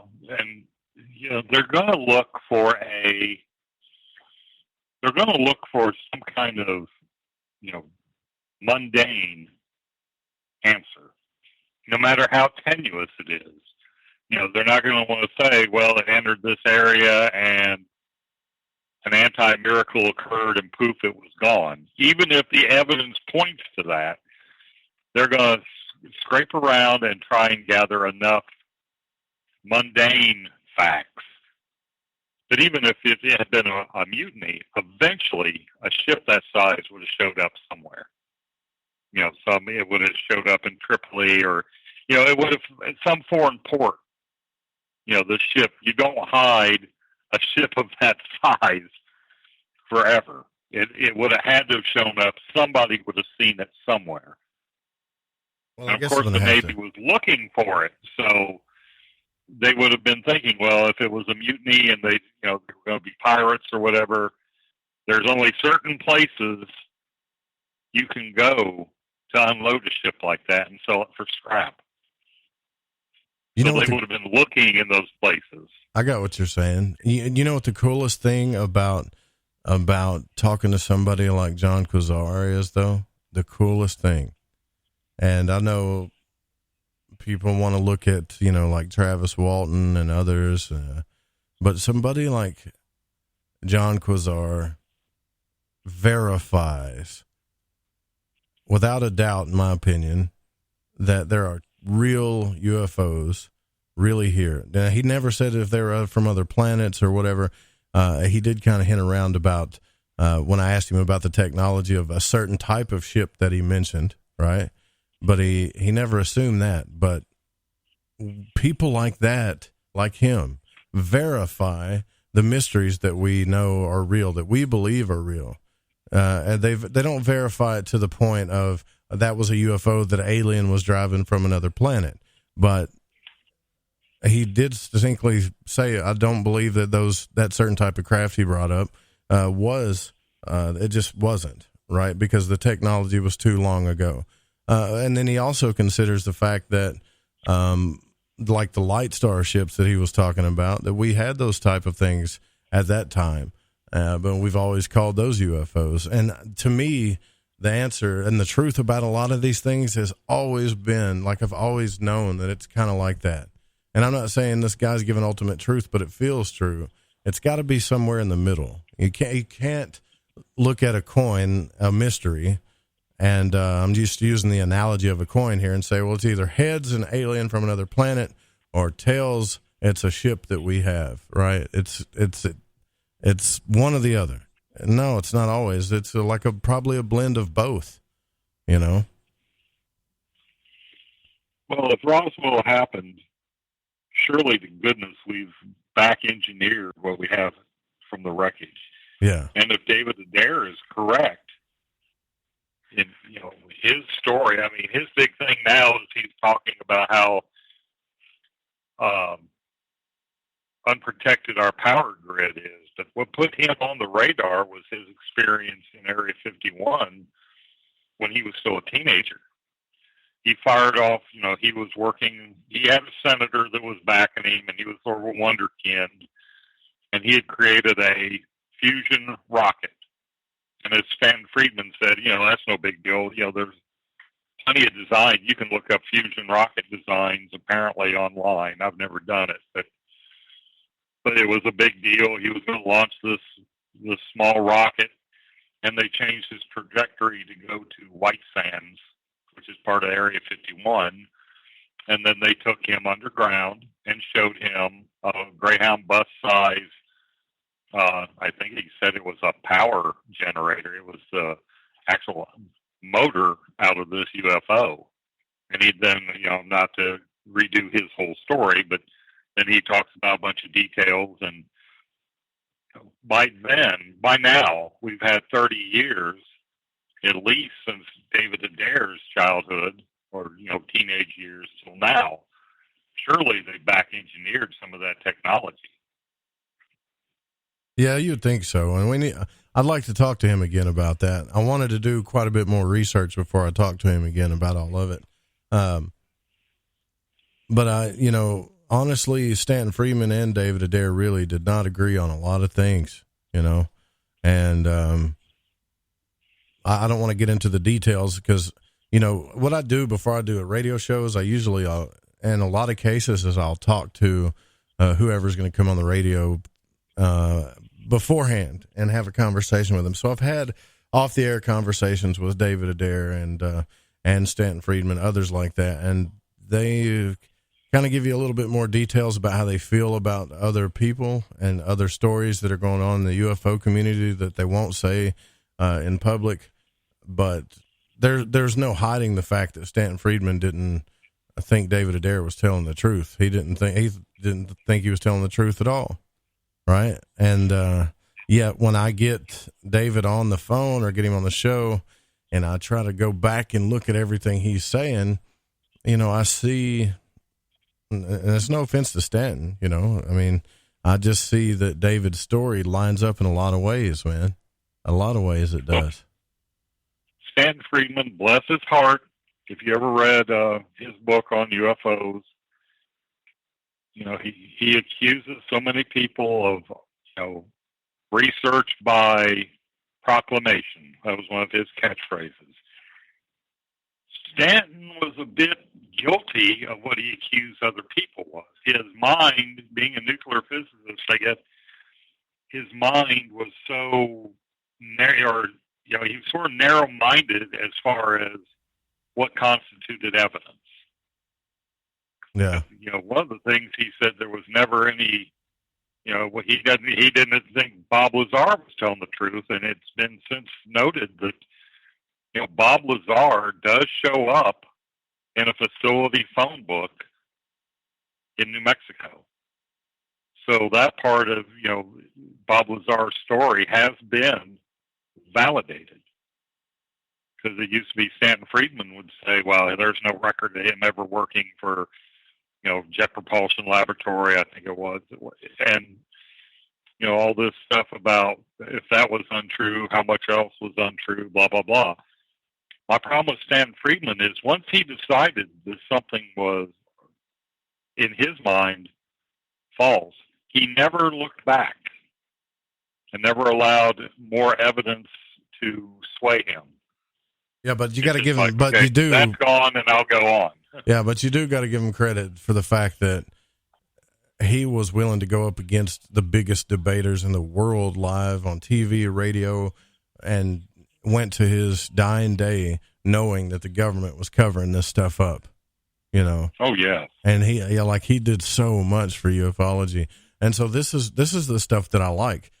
I like the fact that these people don't agree with each other on things, right? I don't like where the narrative is where everybody's all in the same boat and they all agree on stuff regardless of evidence, because the logical thinkers, they start getting singled out. And there's still people, Eric, that don't believe in the Bob Lazar case. They think he's a liar and a phony, you know, and that's just, to me, I'm not trying to judge anybody, but to say someone's a liar and a phony and all this other stuff, you could think that to yourself, but to go out in public and say you're a fraud, liar, and a phony, I think you need more than substantial evidence about that before you say something that crazy than you do to say that they're right. And what I mean by that is you need to take an approach like just to ask them questions, and if they lied about something, then okay, they're a laud, friar, and a phony. You can prove it, and then you can tout about it, and you can get a whole bunch of followers because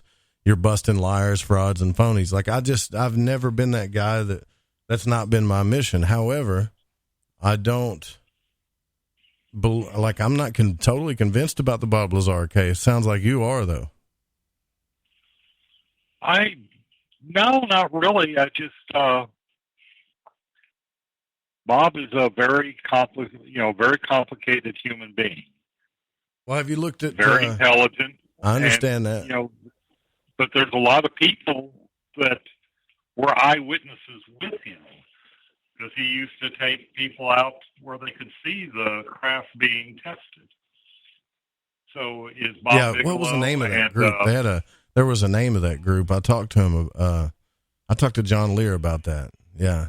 It was him. I think Bob John Lazar Lear was one of them. Yeah, and someone else Bob was Lazar, there. John Lear, George Knapp. Yeah. I think George Knapp was in on it. I don't know if it was George Knapp. Or that Bob Bigelow.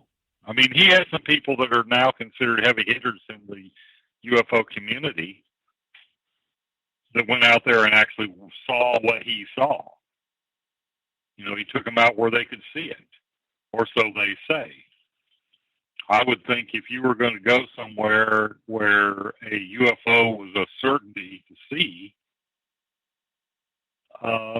you'd take they had at least video film cameras back then. Have you seen that footage at all that they supposedly have of those UFOs out there, though? No, I haven't. I haven't either. I've heard audio where you can hear them talking about it, and I've seen the footage like on the other sides, but no one's seen. It's kind of like when you watch the Corbell film, right? They show him and Bob Lazar talking about something, and they fast forward through it. Nobody gets to hear it. Stuff like that. Like, look, if you're really going out and trying to get answers, then why are you hiding certain things? What's with all That's this? True. You know, where's the real stuff? And then you ask John, like, where's the videos? And when John Lear was on this program, he told us that Bob Lazar not Bob Lazar, but Corbell stole those videos from him and used it in his film, pretty much. I mean, you go back and listen to it. He says it. He calls Jeremy Mr. Four Names, took my films out of here, didn't tell me about it, and used it in his film, right? Oh, Lord. But, I mean, I'm not trying to stir up crap or nothing. He said, but that's what he said. It's just that I think we got to get past this idea of I need 1,000 and 1,000,000 views or whatever, and just get down to the information, right? Like, I don't care if we only got 200 people listening to this program, as long as there's we care about getting down to the truth. I'll have a lot more fun with that group of people than I will 2 million people that got religious beliefs about aliens, you know? Well, one of the things usually if you're telling an intricate lie, every time you tell it, some detail changes. If you listen to if you listen to David Adair's story from the first time he was interviewed on the Art Bell show. A 7 hours interview. Yeah, and I don't know how much of that. I think this is back when Art had the. Didn't he have it? Yeah, it was 7 hours. 5-hour show. Yeah, it was quite an interview. I listened to it when I was working at Vanderbilt, I could listen to coast on a little radio I had. Because we actually had windows. One of the few labs I've ever been in that had windows, and you could get radio in. I used to listen to Art Bell every night, and that was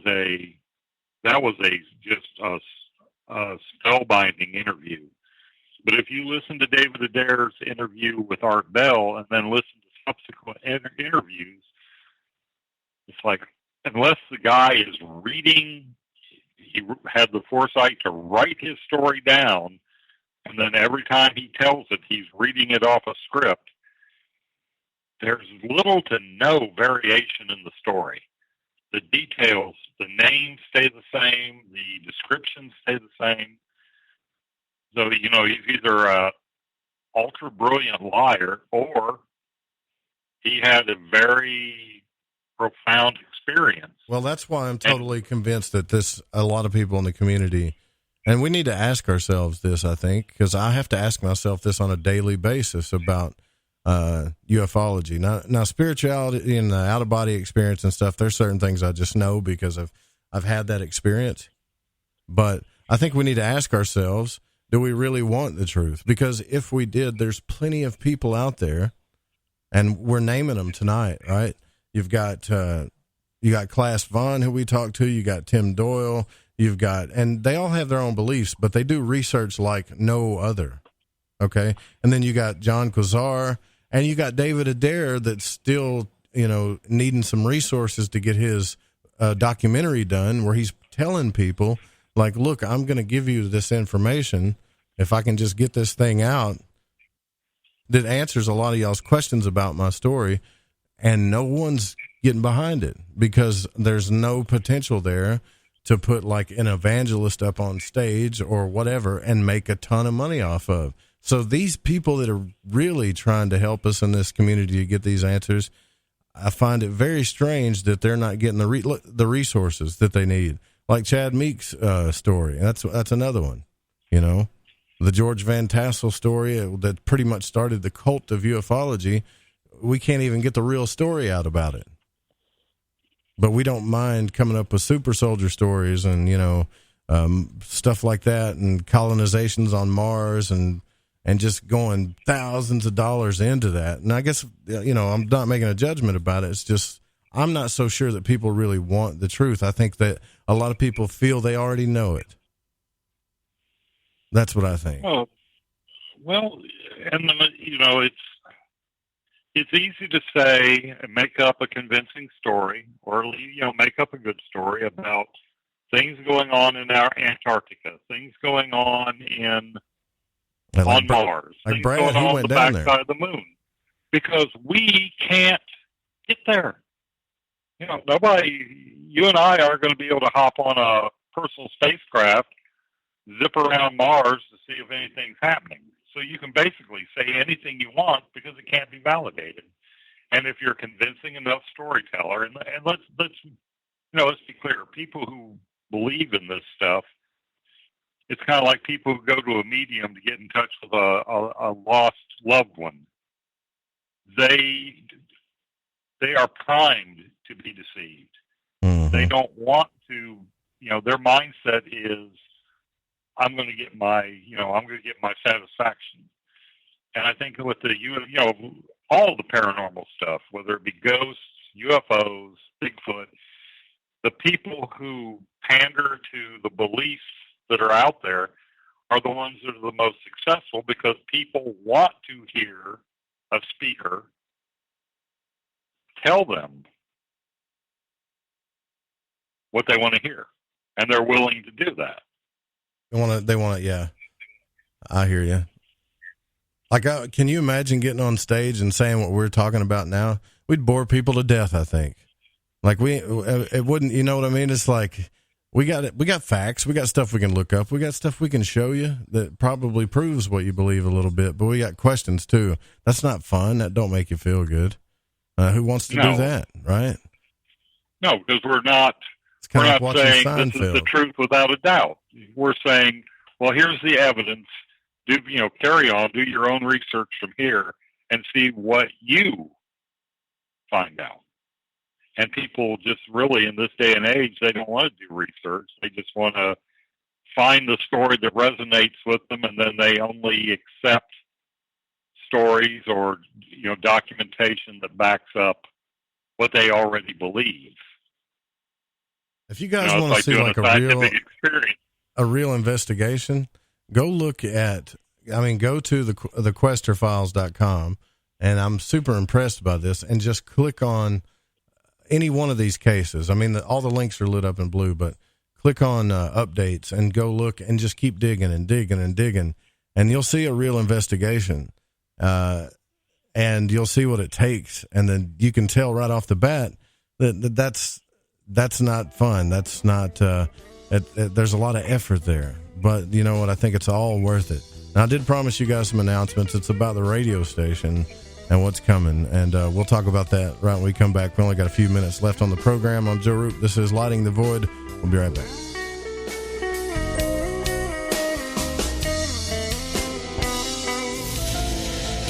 Is out there. There's something out here. And so are we. KTOK Digital Broadcasting, The Fringe FM. You're listening to Lighting the Void Radio. So, you love talk radio? Then you'll love TalkStreamLive.com. TalkStream Live is always on, 24/7, with the best streaming talk shows. Find your favorite talkers and discover some new ones. It's free, readily available online or on mobile with any smartphone or tablet. Finding your favorite talk shows all in one place has gotten a whole lot easier. Just go to TalkStreamLive.com. Be sure to download the free apps from Google Play or the iTunes App Store. Hello, this is Vance Nesbitt. Take the time to expand your mind by listening to Lighting the Void with Joe Roop right here on The Fringe FM. Follow The Fringe FM on Facebook and Twitter at The Fringe FM. Hey, is that a new music app? Yeah, check it out. Surfer Music Discovery. It links to thousands of online stations, but the twist is you see the song names and artists that are now playing live. That's different. No guessing. Looks like a waterfall of music. So many formats. Rock, oldies, country, R&B, jazz, and a whole lot more. How's that spelled? Surfer. S-U-R-F-R. Is it expensive? It's free. No need to sign up or sign in. Get the Surfer Music app free from Google Play or the App Store. Lighting the Void is proud to announce Mind and Magic's Protection and Defense course for protection from magical and psychic attacks. This is not a joke. Magic practitioners are on the rise, and with that comes attacks from baneful or black magicians that try to harm or hurt others for their own selfish reasons. If you are not a believer in psychic attacks, then this isn't for you. If you are, and you want the power to defend yourself and your family and home, then I highly suggest you grab Freighter Xavier's Protection and Defense course. In this course, you will learn how to tell if you are under attack from a natural source or if an individual is attacking you. The 4 forms of curses and attacks. How to remove self-imposed curses. The correct way to cleanse your home from negativity or malevolent entities. How to make your own holy water. What you should always keep near or under your bed. Herbs that banish negativity and promote purity. The most powerful banishing rituals on the planet. And for those that seem to want to harm you the most, how to put your enemies in a hell pit of their own making. You can also learn protection against shadow people and other entities. Or are you just in a bad planetary alignment? Even how to get rid of an enemy using a tic-tac box. It does not matter what your faith or belief is, this will work. Click the banner on the website at lightingthevoid.com or go to lightingthevoid.com/Xavier. Okay, here we go. AncientLifeOil.com. AncientLifeOil.com. Now this is for CBD. AncientLifeOil.com. Again, for CBD. Where do I get CBD? AncientLifeOil.com. It's pretty good stuff. Organic, non-GMO. We are the Ferrari of CBDs. AncientLifeOil.com. You know, they say when you mention a person's name 3 times when you first meet, that you're going to remember. So I'd say to you, nice to meet you, AncientLifeOil.com. It's AncientLifeOil.com, right?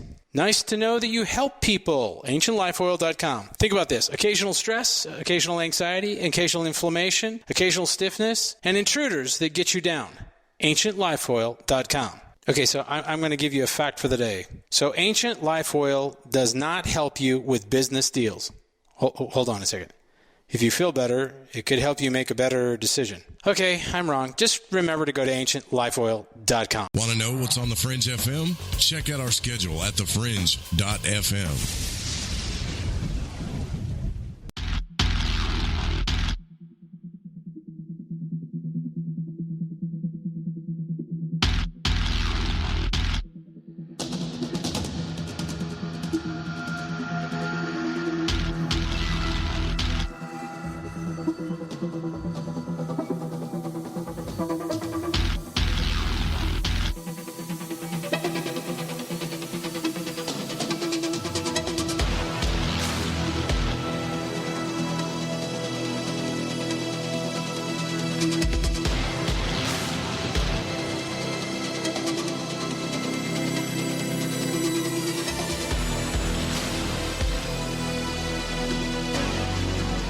All right.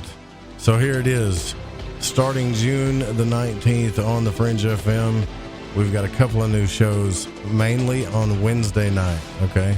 So Wednesday night, Wednesday and Thursday. So Wednesday night, from 7 p.m. Pacific to 9 p.m. Pacific, you're going to have Real Talk with J.D. Lewis. That's right. Now, if you're asking who J.D. Lewis is, just keep tabs on the website because we're going to be updating the fringe.fm. But that is Clyde Lewis's better half. And Clyde and both J.D. Lewis are producing that show. And it's, from what I hear, I haven't got to hear it yet, so I can't wait to hear it. But that's when it's going to debut on June the 19th. And I've talked to her on the phone several times about the show and about what she's going to be talking about. And she is very in-depth and knows exactly what she's talking about, keeps up with the times, and it's got her touch on it and Clyde Lewis's touch on it. So think about that. Like, if you ever listen to Ground Zero, Clyde's always brought her up and talked about how that, she's helped him with the show and stuff. And I've learned a lot from both of them. And this show is going to have both of their touches on it. So I think you guys are really going to like it. Also, Thursday night, 8 p.m., we're bringing on another featured podcast, which is the Paranoia Podcast with Olav and Ron Patton from Paranoia Magazine. Will also be on the Fringe FM. And then we got another featured podcast called Surviving the System with Danton Dave, who will be talking to, and I've already put that up on the station. I just haven't scheduled it yet. But he's going to be talking to people that have, for the most part, been incarcerated, whether they were guilty or not guilty. That's only part of the story. And they're going to talk about all the little things about the system that you're unaware of. Like, we all know that the system is screwed up, right? We've done our studies on that. We know how the justice system does people wrong, but you're going to hear it from the first person from these people that have actually went through it, that have been locked up, it's some severely messed up stuff. I've already worked on 3 of the shows to get up, and it's incredible how messed up our justice system is. Even though they're legalizing certain things now and they're doing it, it's kind of like a soft disclosure, right? In ufology, they're doing it to back us off a little bit because we've figured them out. But it is far more messed up than you can imagine. And so he's going to talk about it, but he's not just going to talk about the messed up stuff. He's going to, now the cool thing about this show is he's going to help people how to solve these types of problems. So when you have an issue, you'll be able to get out of it. And I know that that's not paranormal or occult, but it's definitely fringe because nobody's doing that. A lot of people want to talk about how messed up the system is and poke the bear with a stick, but nobody's got any answers. Well, this show actually helps you. And if you don't think that you can get caught up in the system, then you, in the United States, you can easily. You can fall victim to a crime here. There's so many stories where people fall victims to crimes just because they're with somebody or they were at the wrong place at the wrong time. And it happens all the time. I used to go visit my cousin in prison. He was locked up for 7 years, and there were so many cases of people that were innocent or they were just at the wrong place at the wrong time and got locked up. We're not talking about overnight jail here. And so for years I've heard about how messed up the system is, and it gets you down, but this one's going to have solutions on it. So it's called Surviving the System. And we're still talking to other people as well. But the slots are filling up. So the Fringe free-for-all slots are really starting to fill up, especially the nighttime.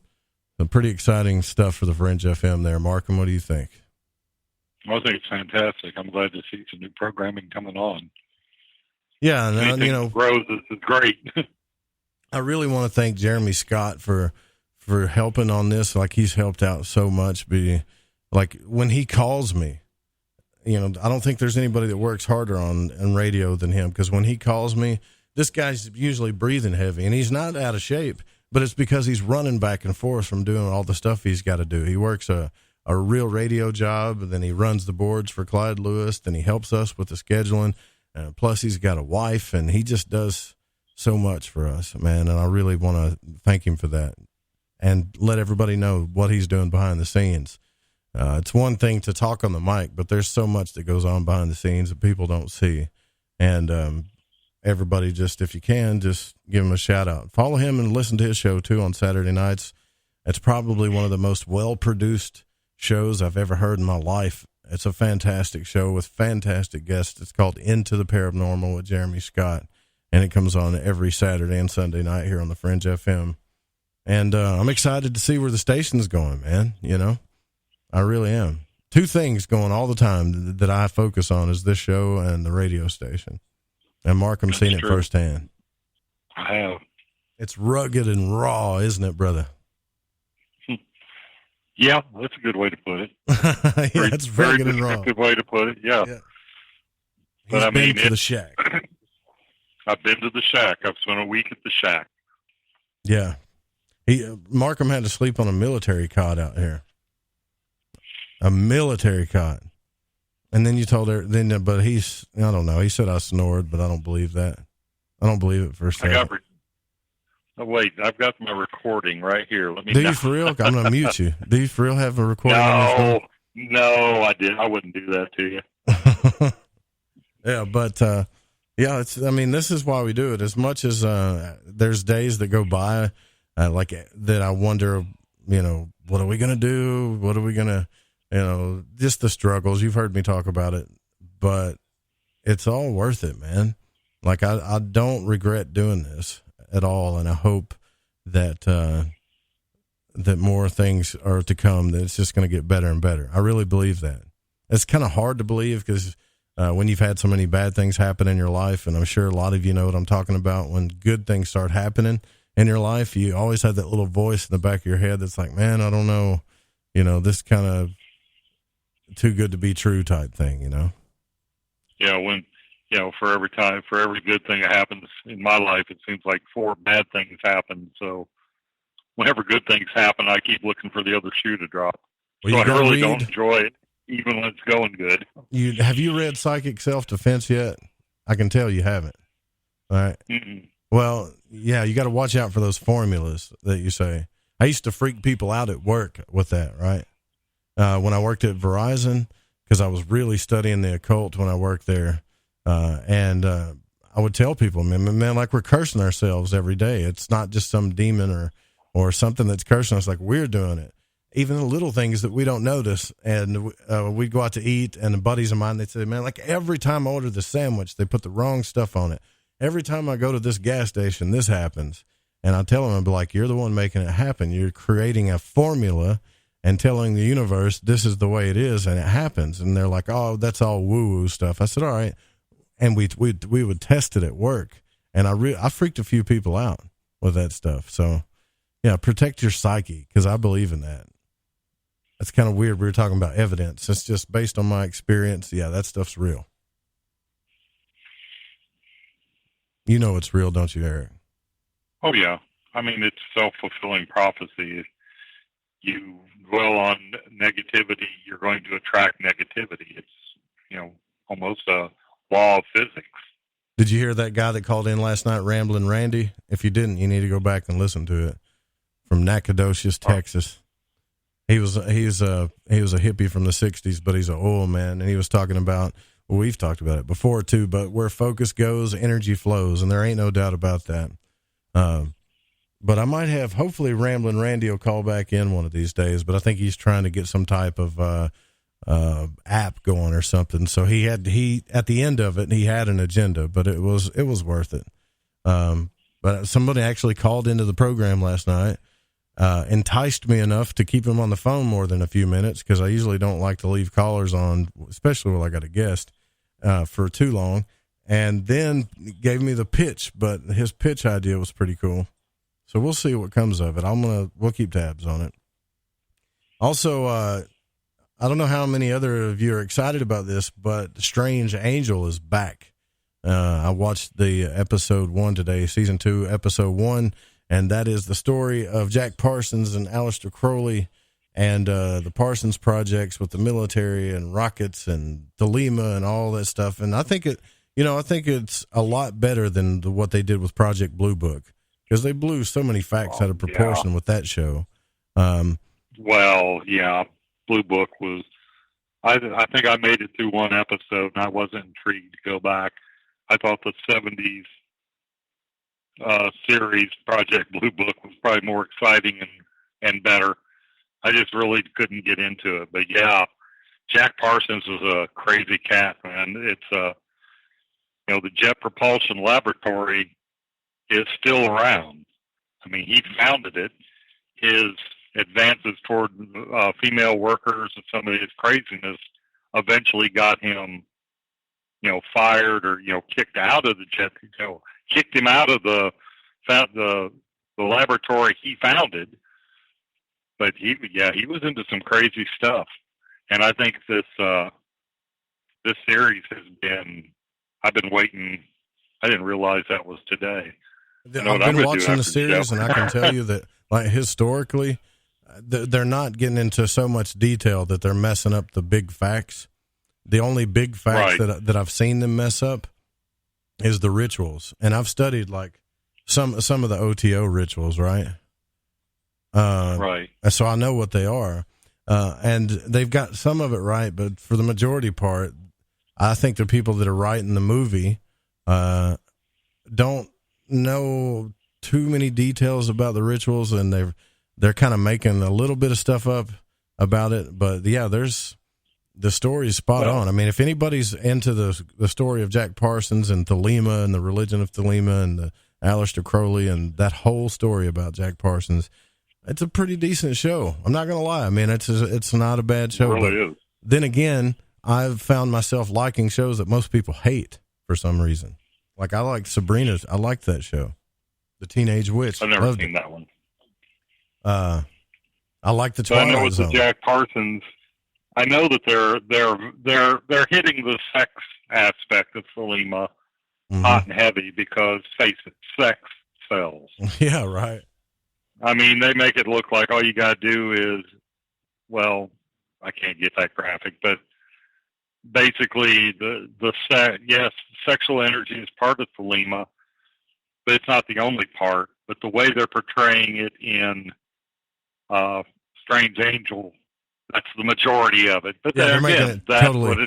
They're making it totally look like a sex cult, right? But Gordon White did come on here and said, the OTO is pretty much a place for swingers, right? It's a swingers cult. But here's the thing. Yeah. I don't take people's word for everything anymore. I look into this stuff. It's not that I don't have any issues with Gordon, but all these magicians, just like all these big time ufology heads and stuff, there's so many, they don't agree on stuff. It's all the same. They all got huge disagreements about the fundamentals of magic and the occult and those types of things. So that's why I'm saying, look, if all these people are disagreeing, you got to be careful if you're worshiping these people, man.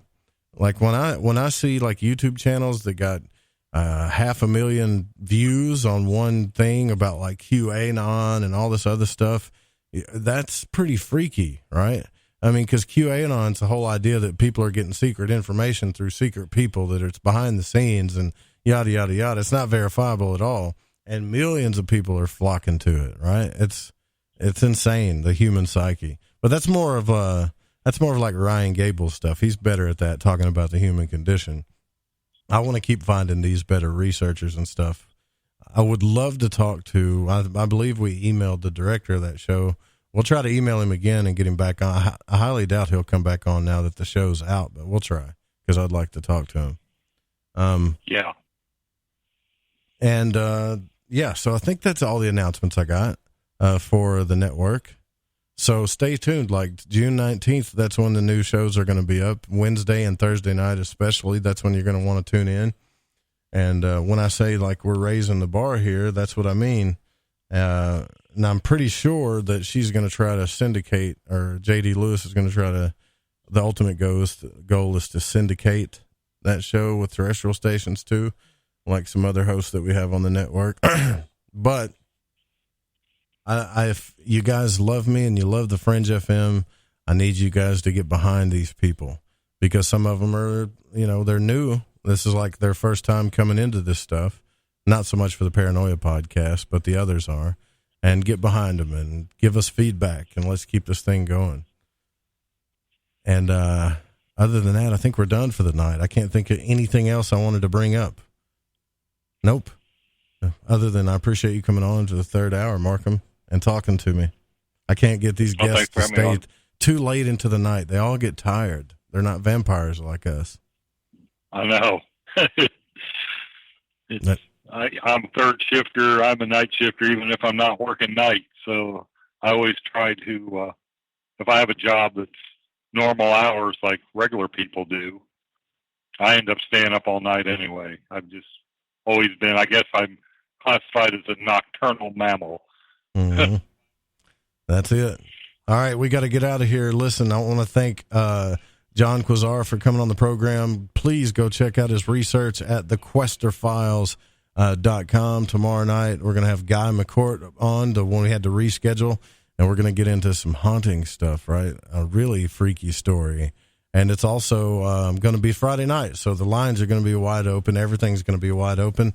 And don't forget that the Fringe FM was produced by me and can't be copied without written permission. And the main music is by Chronox. And the guitar is Bundy. Other music is by Space Station, Kevin MacLeod in the public domain. Stay tuned for the Secret Teachings with Ryan Gable. We'll see you guys tomorrow night. Good night.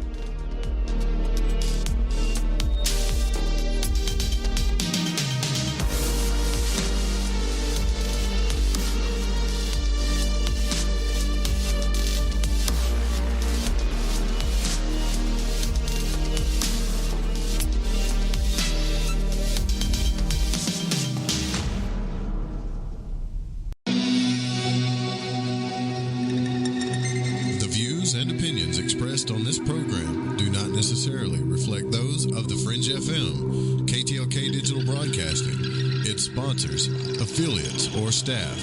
Listener discretion is advised.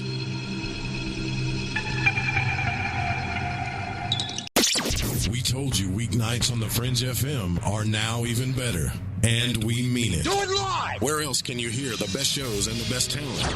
Kick off your evening with our newest host, Alex Exum, live at 7 p.m. Pacific, 10 Eastern. Hang out with me, Joe Roop, on Lighting the Void at 9 Pacific, midnight Eastern. Ryan Gable expands your mind on the Secret Teachings at midnight Pacific, 3 a.m. Eastern. We're bringing the heat every single night. Fire it up, the Fringe FM. Yahoy there. This is Gigi from Shift Happens. And holy shit, you're listening to KTLK, The Fringe FM. Hey, don't you dare turn that stuff.